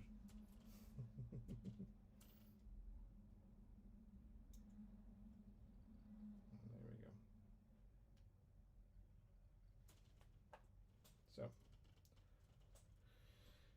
it's come in here, and that looks kind of interesting. So now we got to look at our tube, which is here, and where are we going to put that? So first of all, I'm going to take a slice off it, and that'll help us get a better idea. So I am going to take my miter block now, because cutting tube, this will just make my life so much easier. And we have the seat already cut. If you've just joined me, I've already pre-cut the seat. So I'll take a rough idea of how much I want. What am I doing tab on this? 1235. Okay. So car's not clamped yet. So tighten these two nuts. And then, this camera going asleep again. There we go. So you can see I sit it up on my bench peg like so, and I make sure my fingers don't stick out like this, because when you cut through, cut into our fingers. So I took them all back, and I come in from the side.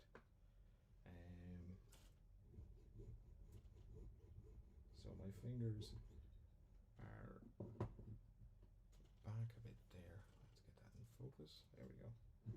There.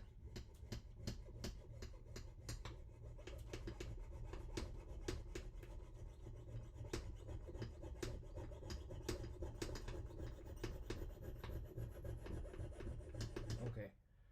Let's slow down so it doesn't ping across the room.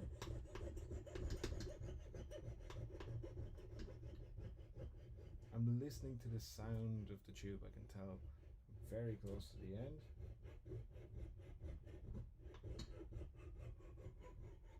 You can hear that. There you go. That's it. Okay. So pop that out, and I'll actually just put it back. Expose about 0.2 or 3 of a mil.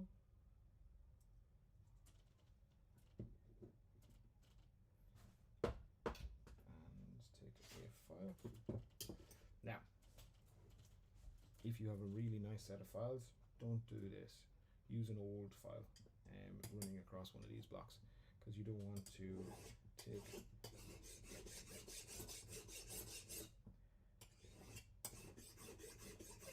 the sharpness off your file. Okay, so there we go. There's that. Notifications. Right, open that up, and out that comes. So I'm not forgetting, I have also in the pickle, the bail, we need to trim. So we've 2 more solderings left at least. I haven't figured out the back yet. Taking a quick drink.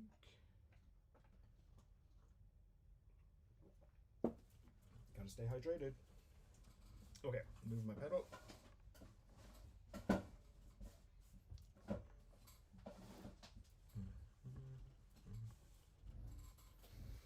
Okay, so just gonna take the burr off with this little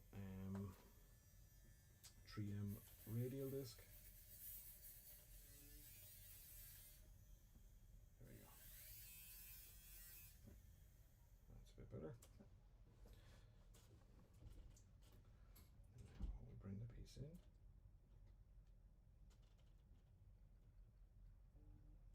Put that there. Okay. So yeah, something about there.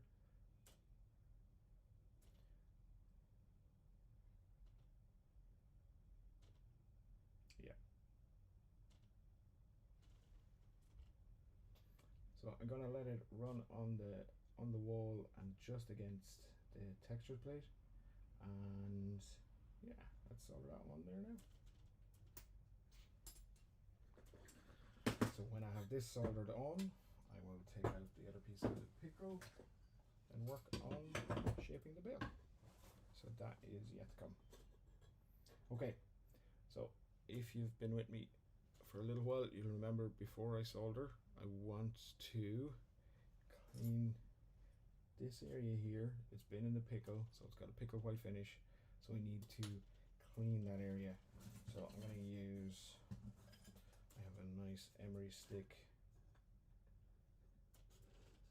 and it's actually not wrapped, it's double taped onto a hardwood emery stick. So I'll just give that a little clean up there.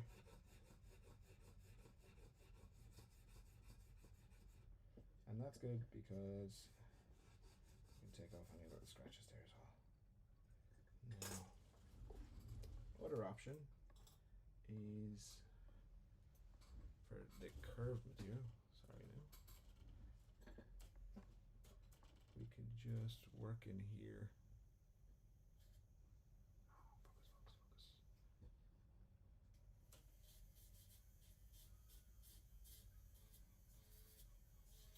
And just clean that area like so.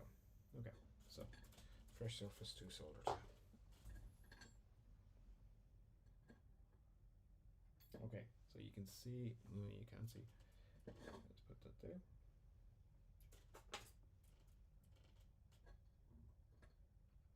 If I take that, if I try balance that there, it wants to fall in. Okay, it wants to fall inside. So I either need to tack it, I need to, now when I say tack it, with a laser, with a puck welder, something like that, but I'm not going to do that. I'm doing this as if I were in a workshop where I didn't have a full workshop of tools like I do. I'm going to use some hold it paste. I love this stuff. And it's from Renee Ford Metals. You'll buy it, I think, anywhere you get Pepe tools. I think, don't, I'm saying that out loud on the internet, but I'm fairly sure they're a distributor for it.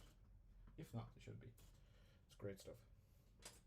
So what I'm doing is I am using this, so let me show you it. So this stuff here, okay. I use it for just awkward little setups. Traditional goldsmiths would use plaster of Paris sometimes, for something like this, there's other ways I can do this. I can obviously pre-melt the solder on the back of it, hold the tube with my tweezers, and freehold solder it. But I'm trying to not stress myself. So let me move to the side. You can see what I'm doing here with that delicious look on camera. Yeah, I'd love 3 of those cameras, but fortunately I don't. That's the R6 Mark II with a 100mm 2.8mm lens for anybody that does care. But it gives beautiful shots. That's not the tube. This is the tube. So if you saw there, I put it in, and then I just ran my tweezers, and I've now created something the same level as that, and now that just sits there so easily, and so little complication. Now what I am going to do is I'm going to pre-melt some solder on the side of the tube for connecting to this piece here, the textured plate. I want a little bit of solder on that, so I'm going to tip that over. I'm going to add some solder. Now you'd want to be careful doing it doesn't roll off into your lap. That's why we have bench skins, or for those of you that have bench drawers, those two. Flux. We have our flux here. Hang on, I have it all zoomed in. Zoom me out a bit. So we have some flux, we have some solder. Let's go. So I'm also, while I'm pre-bubbling my flux, so it doesn't disturb this soldering when I have it in place. So I'm going to have the solder on the piece. Don't roll in my lap. And I'm going to pre-flux this side. So beautiful thing about the holded paste is it doesn't change shape when it gets heated. So it doesn't lead to, you know, a piece collapsing or falling over or anything like that.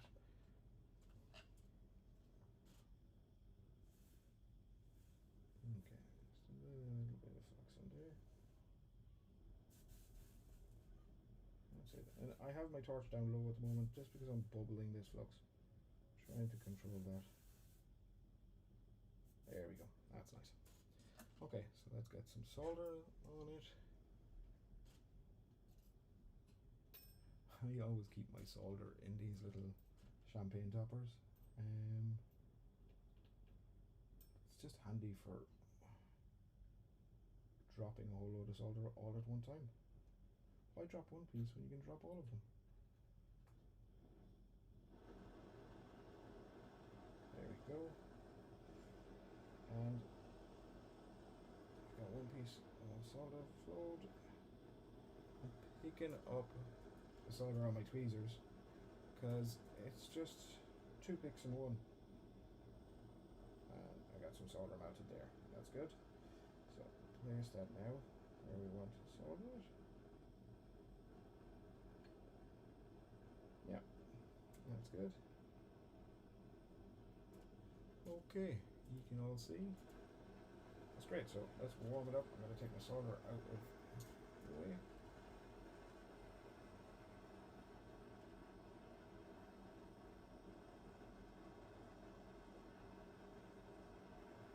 Okay, so that tube is a lot lighter than this whole box, so I got to be careful not to overheat the tube.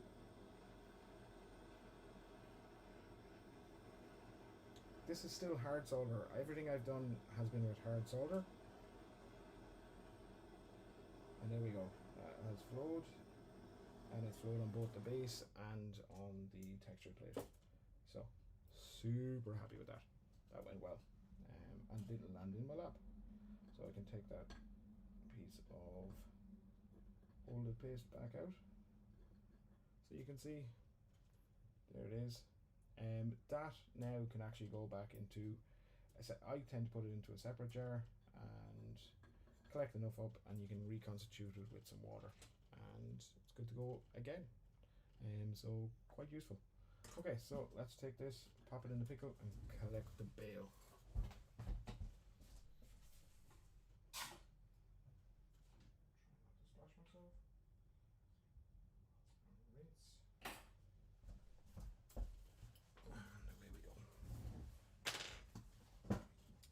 which is getting some extra tools.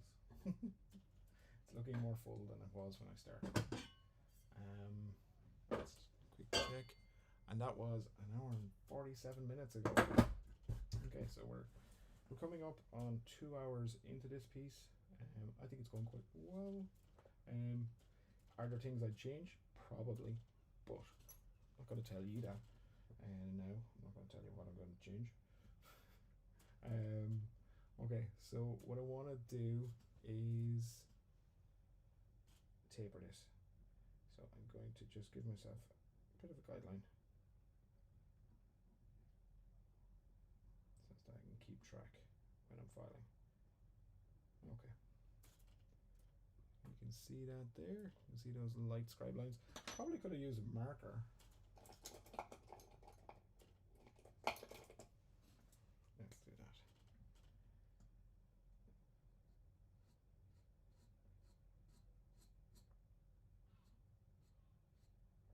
Okay, so that area is getting removed. The unmarked area is not. Now, plier wise, to hold this, I have a specific pair I like. Are they here? They are. Okay. So actually, we'll go back to side view. You can see what I'm talking about. So these are a pair of round and flat. Okay. So when I put the bail in there, you can see that it holds it without marking too much. Okay, so we can have the round on the inside and the flat on the outside of the curve. One of my favorite pairs of pliers, super versatile. Okay, so I'm going to take that, pinch it closed, and support it on the bench peg like that. Take a file, making sure that the pliers is below the surface of the silver, so we're not filing the top of the pliers, and we're filing towards the top. Now, these scenarios are where it's really important that you lift your file after you push it. We want to be able to see where we've just filed. Make sure there you can see that flash. See the way the two flashy parts are parallel to each other. So if I take too much from one side, I can see that because the flashy part will be up here, the other part will be down lower. So I can change the angle of my file. Okay, so being able to check, it's important to view it.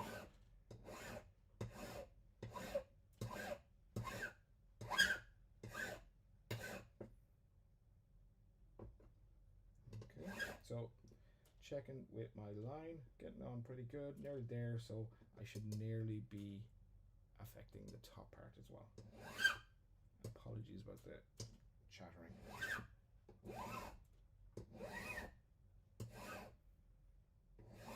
Okay, that's that side. I'm going to take it out, flip it over. And there we go.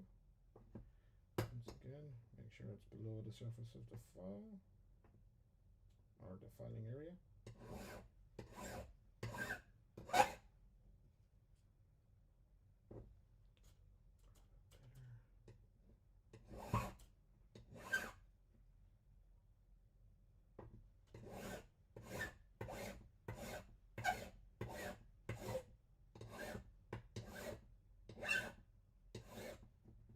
Okay, so that is the rough shape. I'm going to take my sheet of glass and emery paper and take the bail and just clean it up a little bit on that, just to make sure it's nice and smooth and nice and flat.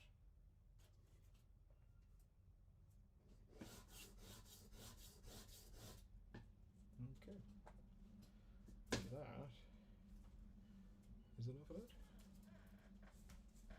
Where are we? There we go. So we can see, got that. See the burr? That's from the filing. The emery has almost taken to knocking that off. I'm going to take an emery stick and just clean up. So I jam it into a corner on my bench peg and just run over it. This is quite quite a fine one. I think this is 800 grit emery. So clean it up quite nice. So now we have a nice tapered bail for a piece. I'm not going to file up too much or emery up too much. What I do want to do is, can you see? Yeah, you can just see that little corner here. We're going to take that. That's where the two ends meet. We're going to take those down a bit. Little needle file. Rotate, come from both sides. Keep it as balanced as possible. This is really crucial.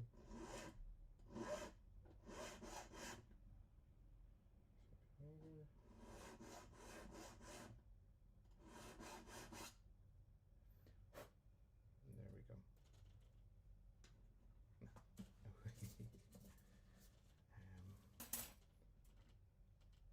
That is the bail. Okay. So let's go get the other piece out of the pickle.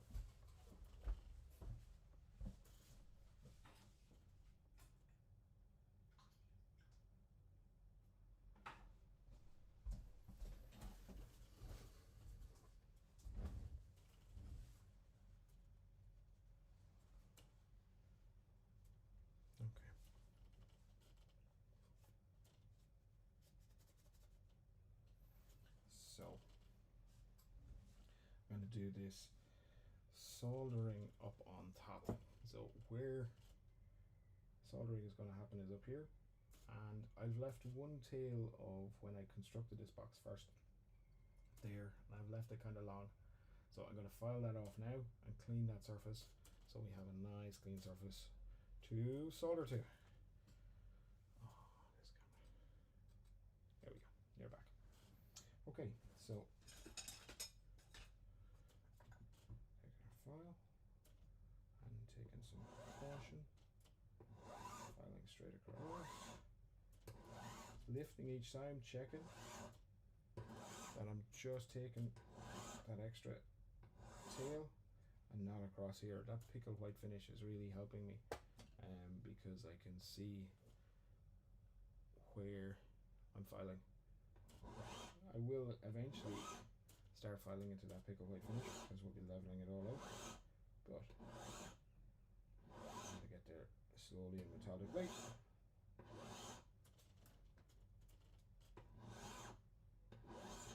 There we go. Now we're getting somewhere.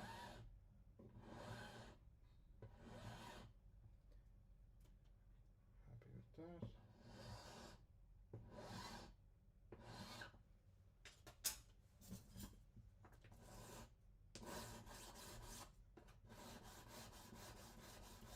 Bit of emery. Bit of finer emery as well.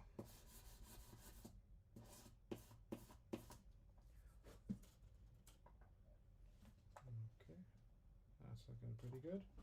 Ready to solder on bail. But positioning, I'm going to get the positioning kind of right. So I'm going to move it a little bit towards the front, and I want to make sure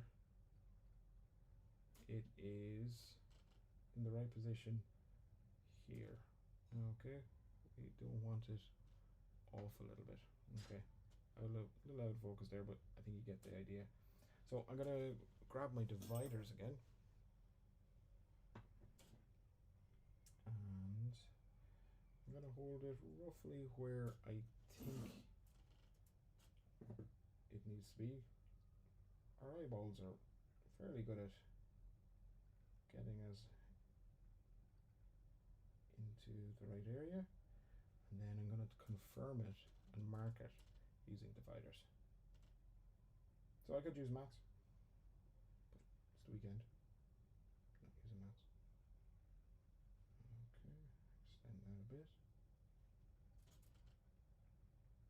so you can see. Come on, camera. Okay, that is looking pretty good. So as I move from side to side, that's pretty good. It's level with both sides. So I'm going to lightly mark a line from each side. Remember that remembering that I have to take it out later, so I'm not marking it very deep. And that is my alignment that way. That's my belly. Can you tell I skipped breakfast because I was anxious about this? Excuse me, I'm drinking water. Okay. Let's set up the solder this. Okay, what I'm gonna do, switch to top view so you can see my setup. I'm gonna use 2/3 hands. I believe I have two here.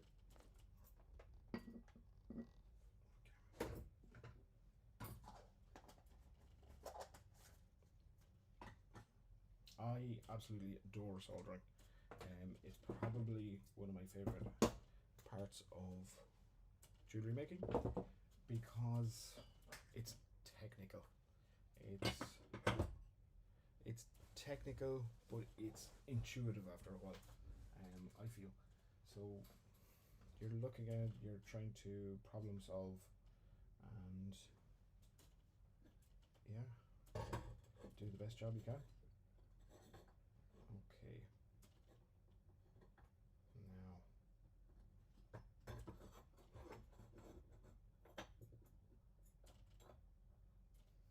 okay. Trying to do this in a way where it works, but I also keep you guys in view. So I'm going to actually change to a different soldering station. Give me 20 seconds.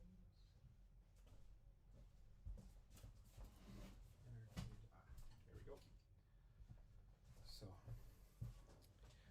I do like these kind of third hands on a stand, but I do have this GRS soldering station with the third hands built in. The one thing with them, the third hands themselves are a bit of a heatsink. They're quite big. Now I suppose I could custom make the points a little bit smaller. Now, so let's see from side view. You can kind of see these. I think they're titanium clips. There we go. Okay. So bring that in. Now, first of all, before I go much further, I'm going to put it with a bit of an angle. And a bit of an angle that way. The reason being, when I apply solder, I'm going to put it right in between the two, and it's going to want to run into the valley. I'm going to turn it into a little ball of solder, and it'll just run into the valley. And I'm not going to say too much, but this seems to be strangely working. Okay, so just finessing the position and making sure I'm allowing for some removal of the back, so I have the bail a little bit further towards the front of the piece, and I think that's good. Checking with the two lines I marked. Yeah, that's good. Sorry, my head in the way. So if we go top, you can see the setup here. Pendant is at an angle, and then the bail is up on top there. So let's get some solder again, and in my head I always say an air and a spare, and that one's too big, so I always have more pieces of solder than I actually need, because it'll roll, it'll fall off, something like that, something will go wrong. Okay, so I'm going to bubble the flux and melt the solder into balls.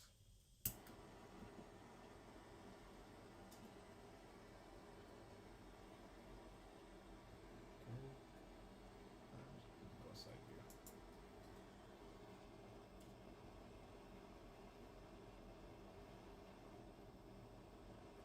There we go.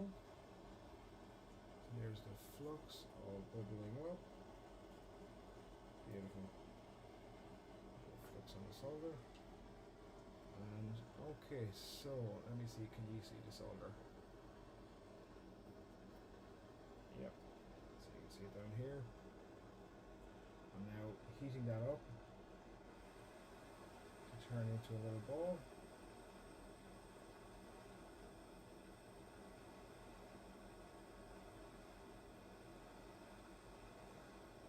Okay, it took a minute because the base of the solder station it's quite a cold block. Okay. I just blocked your view from me placing the solder. So right now it's on your blind side. You can't actually see it, but I placed the solder in that little V groove. So it's gone right down into the valley. So it's giving us perfect placement. And what I'm going to have to do, and I'll move to top view so you can see. So I have the solder on this side, so I'm going to heat from this side more so and pull that solder all the way through. Okay, let's get going. Top view or side view? What will we do? I'm going to try top view for most of it. Let me know which one you prefer. So somebody has asked why I'm positioning at an angle, and there you go, I think I've answered that. It shows that I can create that valley that the solder is sitting in, and giving me perfect placement. So I'm using gravity to my advantage here. So once again, it's hard solder. I haven't dirtied up any solder seams, I haven't done any of that, but I haven't also fluxed anywhere else bar this top plate. So it's all about heat control. Now, come back here. Where did you go? Okay, I'm going to switch to side view. And you can see now. I think as I've been soldering, this torch has gone a little bit low, so I've just lit a second one. I'm going to take away my first one. So, warm this up.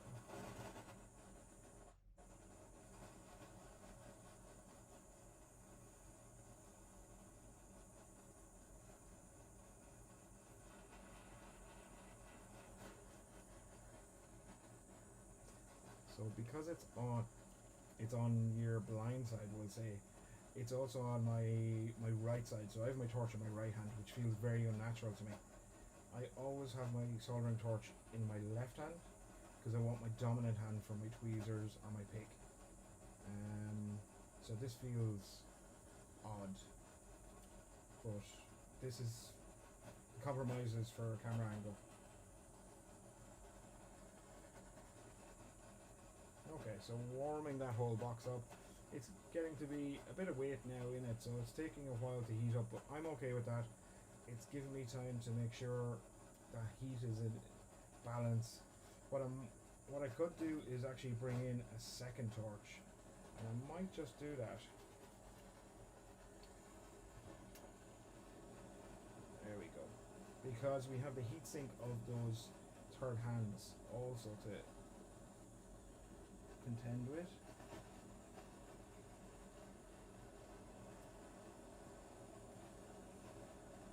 And there we go. So that has flowed. I will be 100% honest, you couldn't see it, but I will be 100% honest, it flowed on the bale first. And that could have been a problem if I stopped soldering. But what I did was I remembered, I do this for a living, that I can control where the solder goes by heating the other piece. The problem was the bale reached temperature first, the frame hadn't, so I needed to bring the heat down to the frame, heat that a little bit more to that soldering temperature, and go from there. Okay, so I'm going to give that a second. I'm going to take a quick drink, and I'm going to move it, but these third hands are probably quite hot now. If anybody has any questions, shoot them in, because quite soon we're going to be cleaning up the back. We're going to fit the stone again, get a look at it, see what that's like, consider how it's going to be held in. I can't believe I've gone this far and still not fully solidified my idea. yet, but it happens. It happens sometimes. It's nice to just prototype like this. And then when I have that done, I'll pop it into the pin polisher, possibly to clean all the internal parts, and then we're going to look at setting the stone soon. So I'm hoping, yeah, to keep it rolling, keep it interesting here for you. Okay, so a little bit of heat there, but it is yeah, a lot hot. So I'm going to take my apron and use that to insulate my finger. Okay, so pop that into the pickle. Happy with that. So that pickle's just going to clean off the flux and any oxides that are left on that piece. Okay, so that soldering station, yeah, it's a pricey piece of equipment, but for me, it's not used every time, but when I do need it, it's really useful to just pop in there. Having two third hands that are actually attached to the same piece, it makes it more stable. Having individual third hands, really useful, and you can, by all means, you can use two of them at the one time. But the problem is they can move independent of each other, whereas when they're both attached to a board like that, it just helps with certain scenarios. But look at, there is so many different ways to hold these pieces for soldering. That's just one technique. The other way, I could have used the hold it paste, put it down on the block, lay it flat, and balance the bail that way. It's just, sometimes it's whatever the mood, however my mood is, will be how I decide. Okay, so I think for now to finish with torches, so I'm going to put those away. I have two torches. The two torches I used, this one here, it's a butane one from Durston, really useful. I really like that, and it's the most popular one in the workshop. So much so I have more on order, I hope. And then this one is my own one. This one I refer to as stickers, for the simple reason there's stickers on it. This one is my own personal one. I used to have it in my home workshop.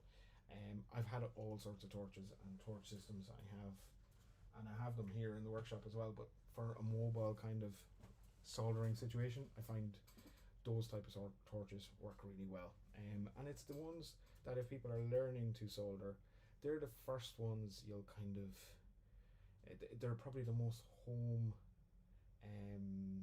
the ones that will be most comfortable to use at home, because it's not a big tank, it's not a big investment, and it's no more daunting than creme bruleeing. So yeah, so that's why it's usually people's first torch system. There are loads of other ones though. Quite often people just like the one they start with the most. It's what you, it's not what you, it's not the torch, it's what you do with it. Yeah, that's the analogy we'll use. Okay, so I'm going to just tweak this a little bit. There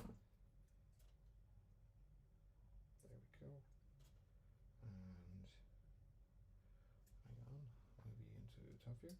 So I'm just tweaking that bail just a little bit, and there'll be a little bit of filing to do to it as well. But yeah, really quite happy with that, how it's soldered across. That looks quite nice.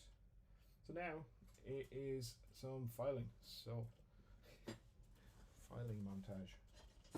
Okay, so number 2 file, and this is where we're going to go over the whole piece. I'll do a little bit with a hand file and a little bit with a needle file as well, depending on the positioning.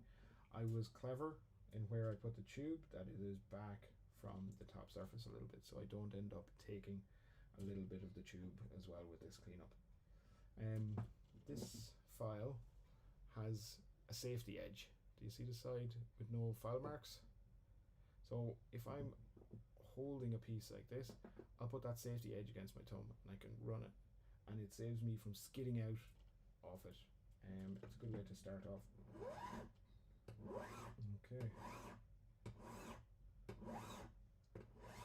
lifting each time and checking.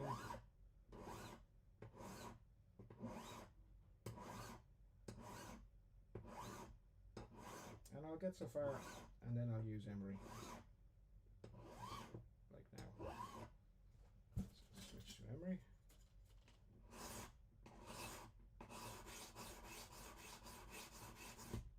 There we go.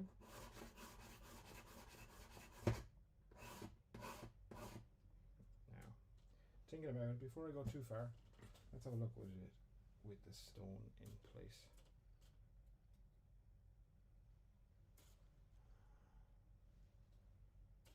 Okay, that's the stone upside down.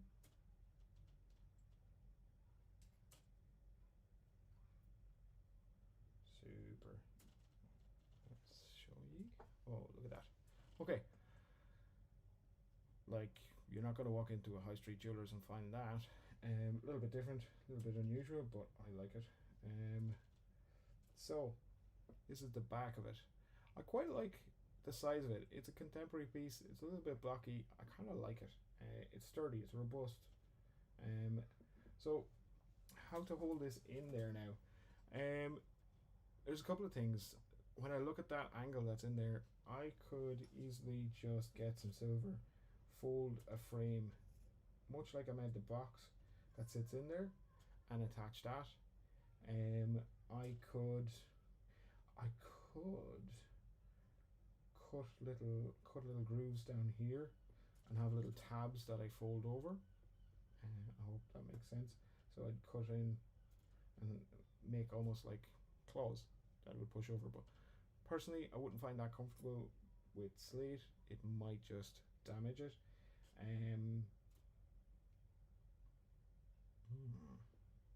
Okay, I think I'm going to make the frame. I'm going to make a frame that sits in the back, and that I'm going to make it very simple. I'm just going to make a rectangular frame, but this could be another option where you add some detail to it.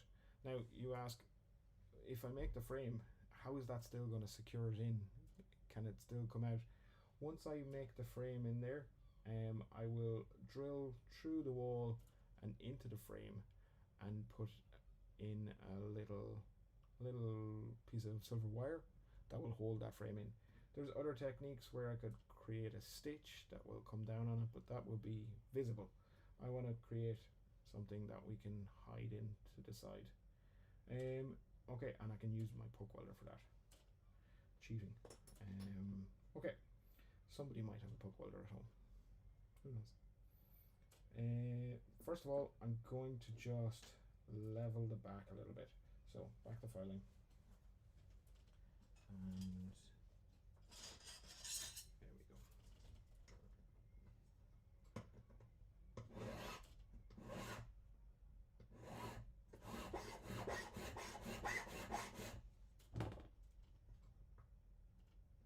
Okay, so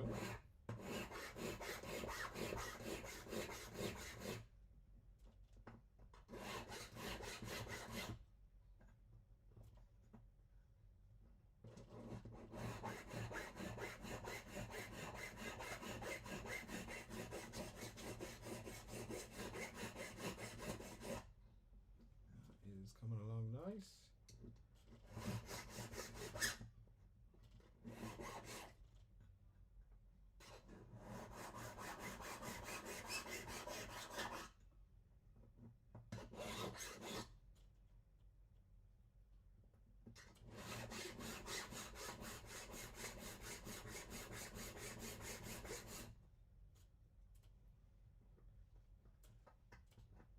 Anybody got any questions about my design choice there?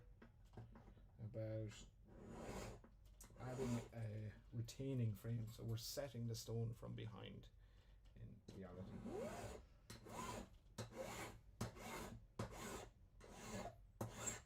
So I'm not sure if slate is safe to use around flames. I never want to know the answer to that. I would say it might affect the finish on it, the natural kind of state of it. So I'm not going to solder anything in around it with the stone in place. I do think the stone may be safe enough to use in the ultrasonic. It is weatherproof, so I'm sure it should be okay in the ultrasonic. So when it comes time to clean up after polishing, but I'm gonna pre-polish this anyway. So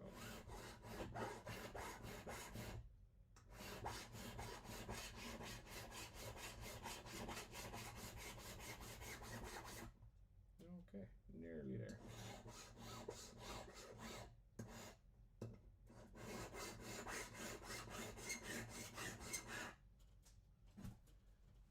Sheet of glass, emery paper.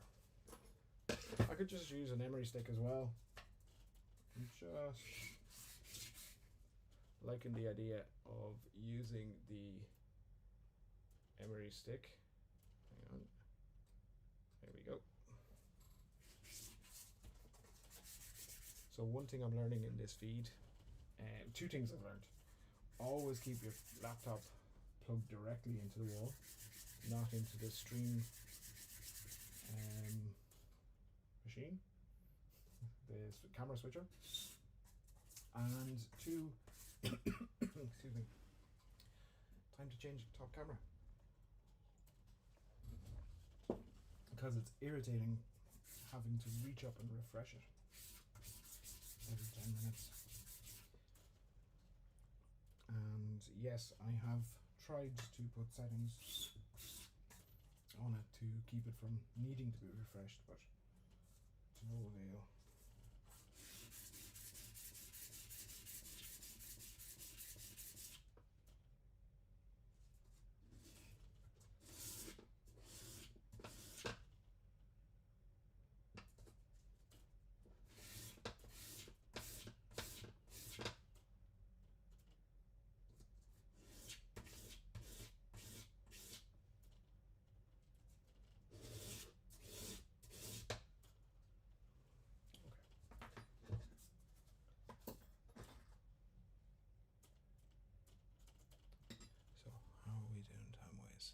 So what I'm going to do is get some silverware,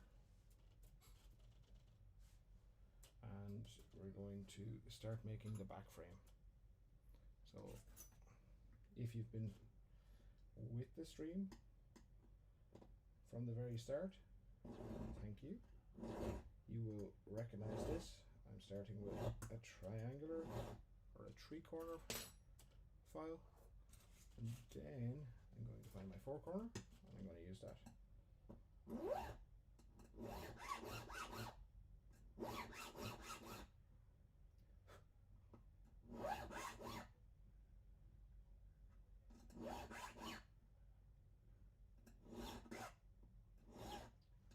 all the way across. So.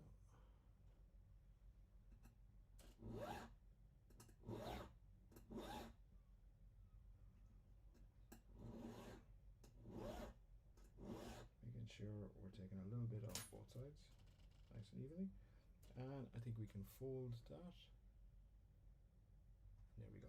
We have our first part of the frame for the back. So I'm going to mark that roughly and trim that. One.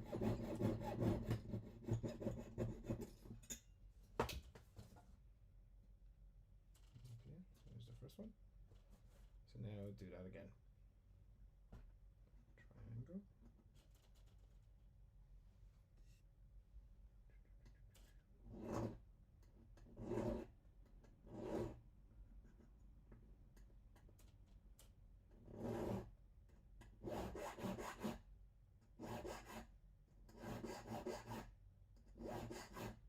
Okay, back to 4-corner.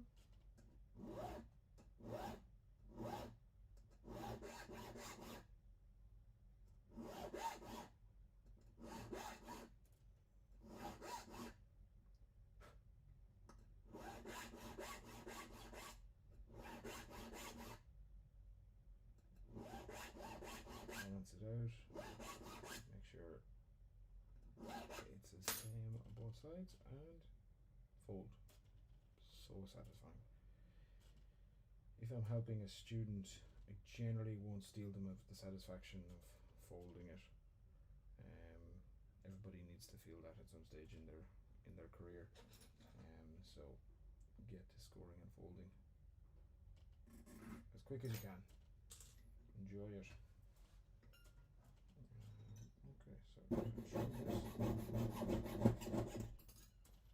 and as I'm soldering this, I'm just going to bang this into the pin polisher and give that a quick clean up.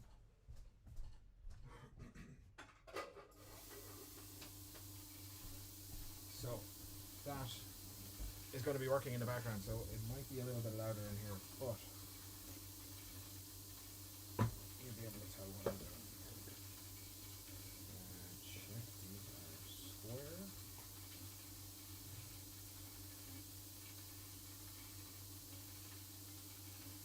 There we go. That one is square.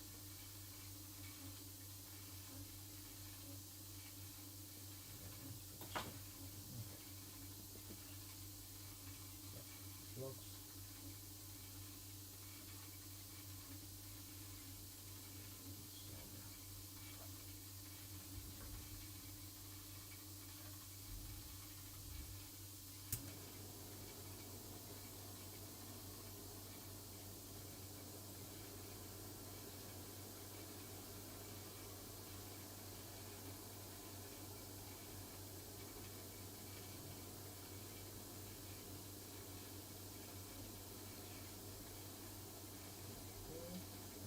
Right on the join, and that's gone really well. Straight through the hole.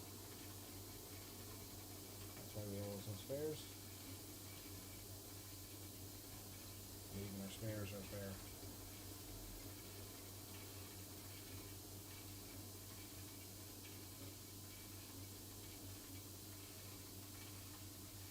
I'm fighting with the torch, it's almost out of gas. Come on.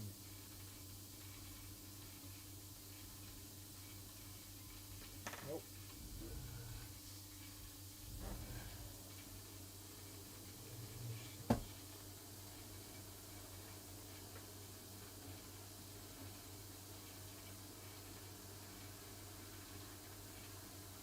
There we go. 2 of those. So. Change those. And for the sake of speed, I'm going to work on with these. So as I've soldered them, they are annealed. So I just want to make sure they are perfectly straight along here. Tap of a hammer on the end of the bench. There we go. So on the end of my bench peg here is a steel plate, and yeah, it can be used to tap things gently, not super hard, but just enough to kind of make sure that the angle is 90 degrees. Okay. So now what we need is the piece out of the pin polisher to tidy it up. So let me grab that. It won't have pin polished enough, but it'll be enough for now.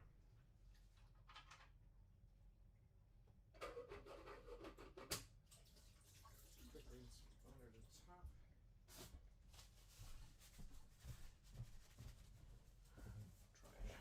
Okay.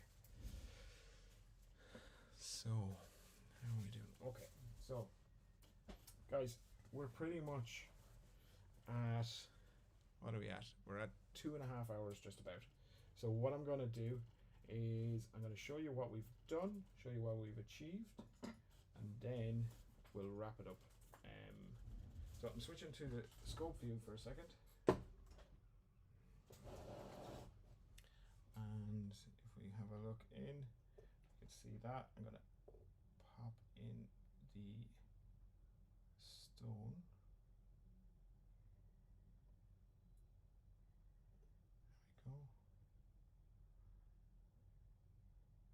shrink in the wash. No, it just needs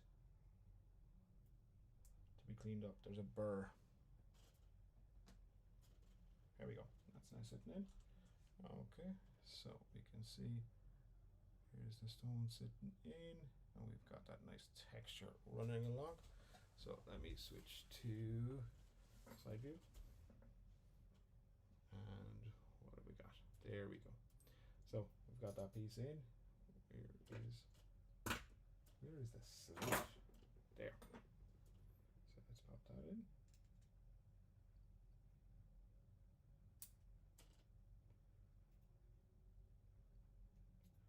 Once again, a little burr.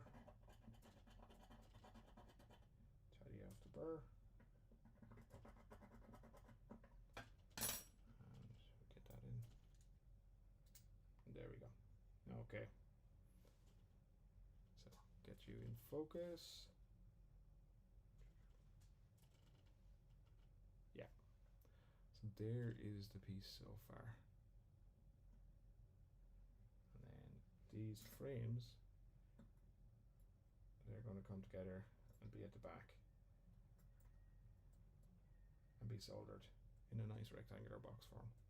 Okay, but I'm going to have to leave that till the next time. I don't want to get my car clamped and it's outside on the street. So thank you for watching today. If you are still with me and you haven't subscribed, hit that subscribe button, because I think I'll do a follow-on. I won't do any more on this in the workshop on my own. I'll go live again maybe next week, or yeah, I'll do it maybe in the evening time, one of the days next week, and yeah, we'll see the process and see how the piece develops. Okay, for now, thank you so much, and have a nice weekend, or whatever is left of it for you.